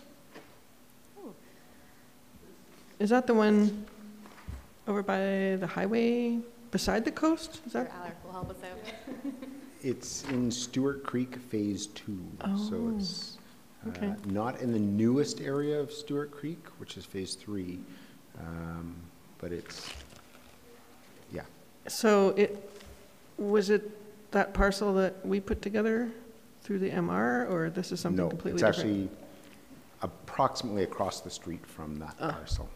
Yeah, so that parcel is in Stewart Creek Phase 3. This is sort of the last one at the end of Stewart Creek Phase 2. It was a 2008 subdivision. Oh, okay. 54-unit apartment building. That's pretty significant. Yes. Oh, that's pretty good. Okay.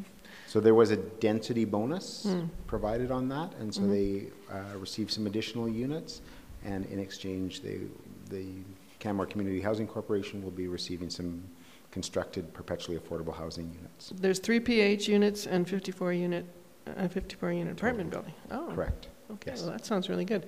And so that was directly facilitated by that clause in the MDP of opportunities for density bonusing.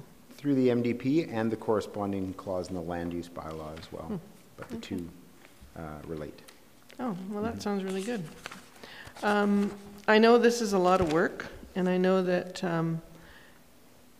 tying things directly to the MDP and the direct initiatives is probably a lot of work for you to compile, but I think it's very helpful to us because there's a lot that goes on in this organization operationally that we're not aware of. So even something like that is really good news for us to say this is how it relates to the MDP, and that you can actually tie it to that big work that was done for the MDP. Going forward, with the land use bylaw, the new land use bylaw being passed in the near future, hopefully, do you anticipate it to be as much work? Because there's a lot of land use bylaw effort in here too. I don't feel that the new land use bylaw will change the amount of work it is to review the MDP. There's just a few sections that better match the MDP goals that the new land use bylaw serves to promote, such as safety around steep creeks and uses in there, for instance. And you're addressing the railway corridor through some of the MDP. Exactly, and that one also with some other engineering documents as well. Mm-hmm. Well, I think it's really good, and I really appreciate it. So thanks for all this work. Thank you.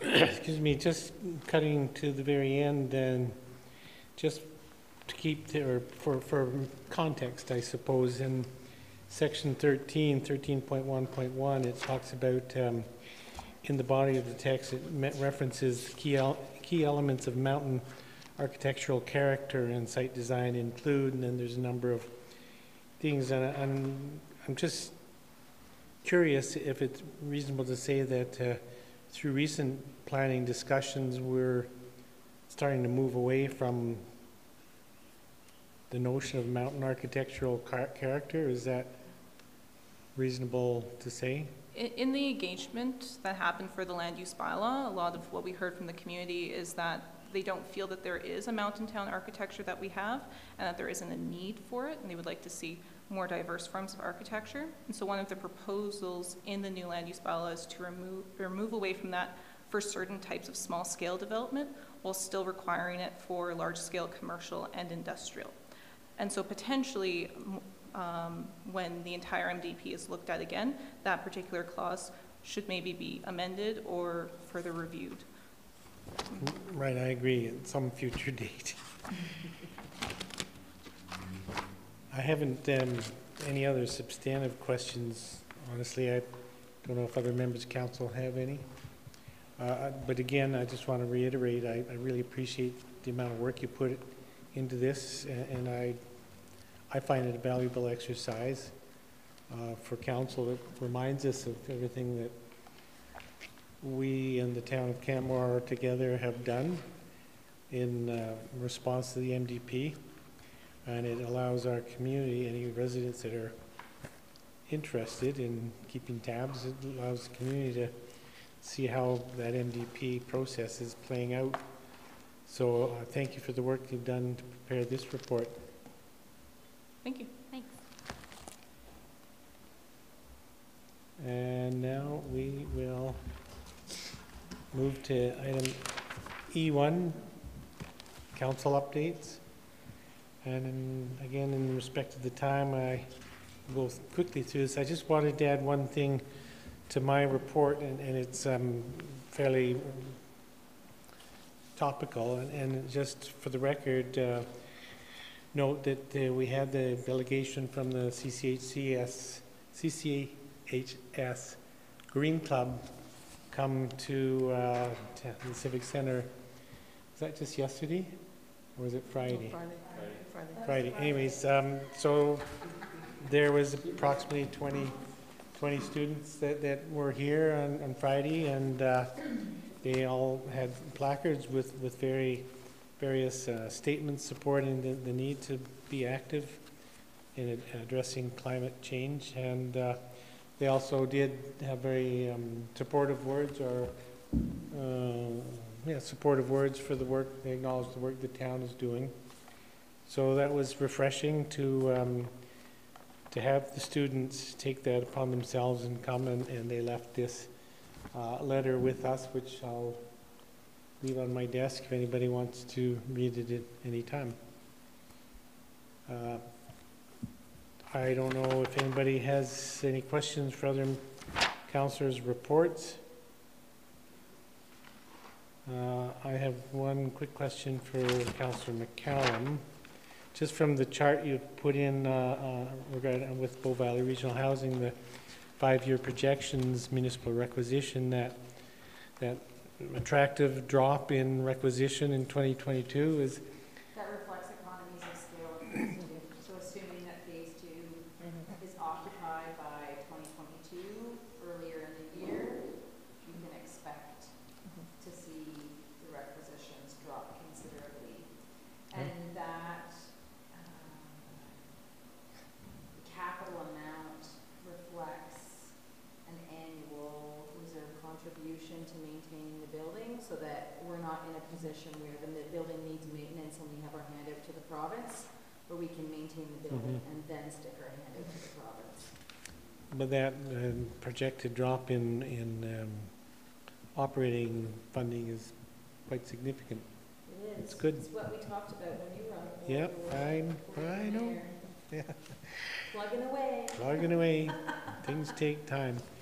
Are there any questions from one councillor to another? Seeing none, then we'll move on to agenda item F1, service area reports. I guess we got a little time. Oh, I was going to ask the General Manager of Municipal Services what a KAROS blanket exercise actually is, but unless you can answer that question? I can't because I didn't participate in it. I have not yet participated in it, but it's an exercise that opens your eyes as a participant to the trials of the Indigenous populations in Canada through history. So I think it's an exercise worth participating in if you can. And it's getting a lot of attention across the country. And that's, so we've applied for a grant to bring it here? We've received the grant. Oh. It was a regional collaboration grant with the MD of Bighorn and the town of Banff. Right. And so all elected representatives and others in the municipality will be invited to participate. Thank you. Any questions from council for Section A, CAO's office? Section B, municipal services.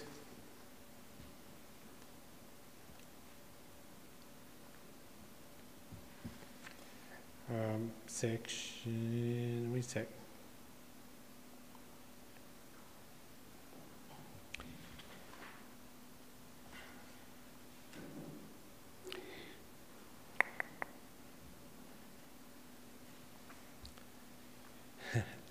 Just curiosity, and the economic development manager is not here, but in the report from economic development, it notes there was a foreign direct investment workshop, and it notes that our office is currently averaging 2 calls per week inquiring about the town's regulations and or policy on foreign investment. I'm just curious what we're telling them. So we're telling them we don't have one because we don't. And apparently some municipalities do, but it is certainly something that we're looking into. Really? Mm-hmm. We may or may not ultimately require anything there. I mean, we don't control how local businesses get their funding, right? So, yeah, sure. Yeah. Okay, thanks. Mm-hmm. Well, Councillor McCallum? just follow up on your question, what's the reasoning that other municipalities have? I feel it's not so much other municipalities. Sorry. That's not really a Alberta or Canada thing. I mean, foreign investors, people from China may be investing in a whole host of countries, some of which actually are involved in how businesses are funded. So some of it is from foreign investors who don't understand the landscape in Canada. Okay, thank you. I gotcha. Thanks.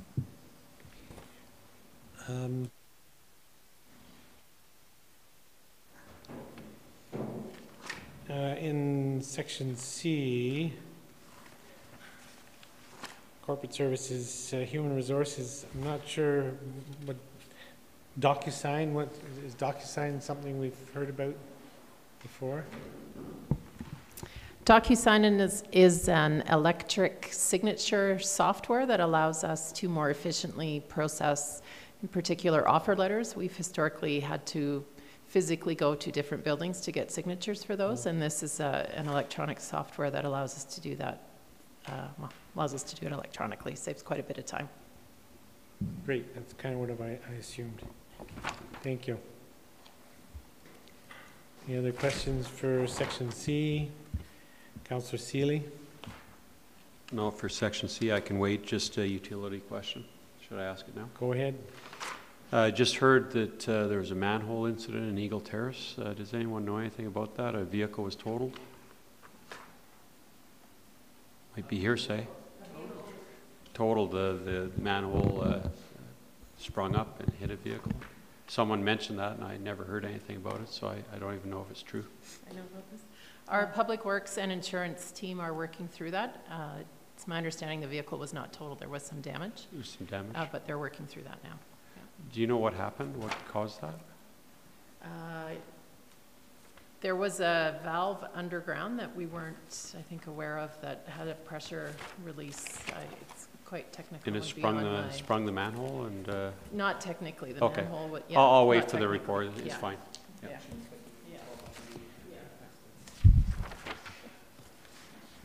Yeah. Any other questions from council on any section of the service area reports? Seeing none, we'll look to the council resolution action list. Are there any questions, comments on that list?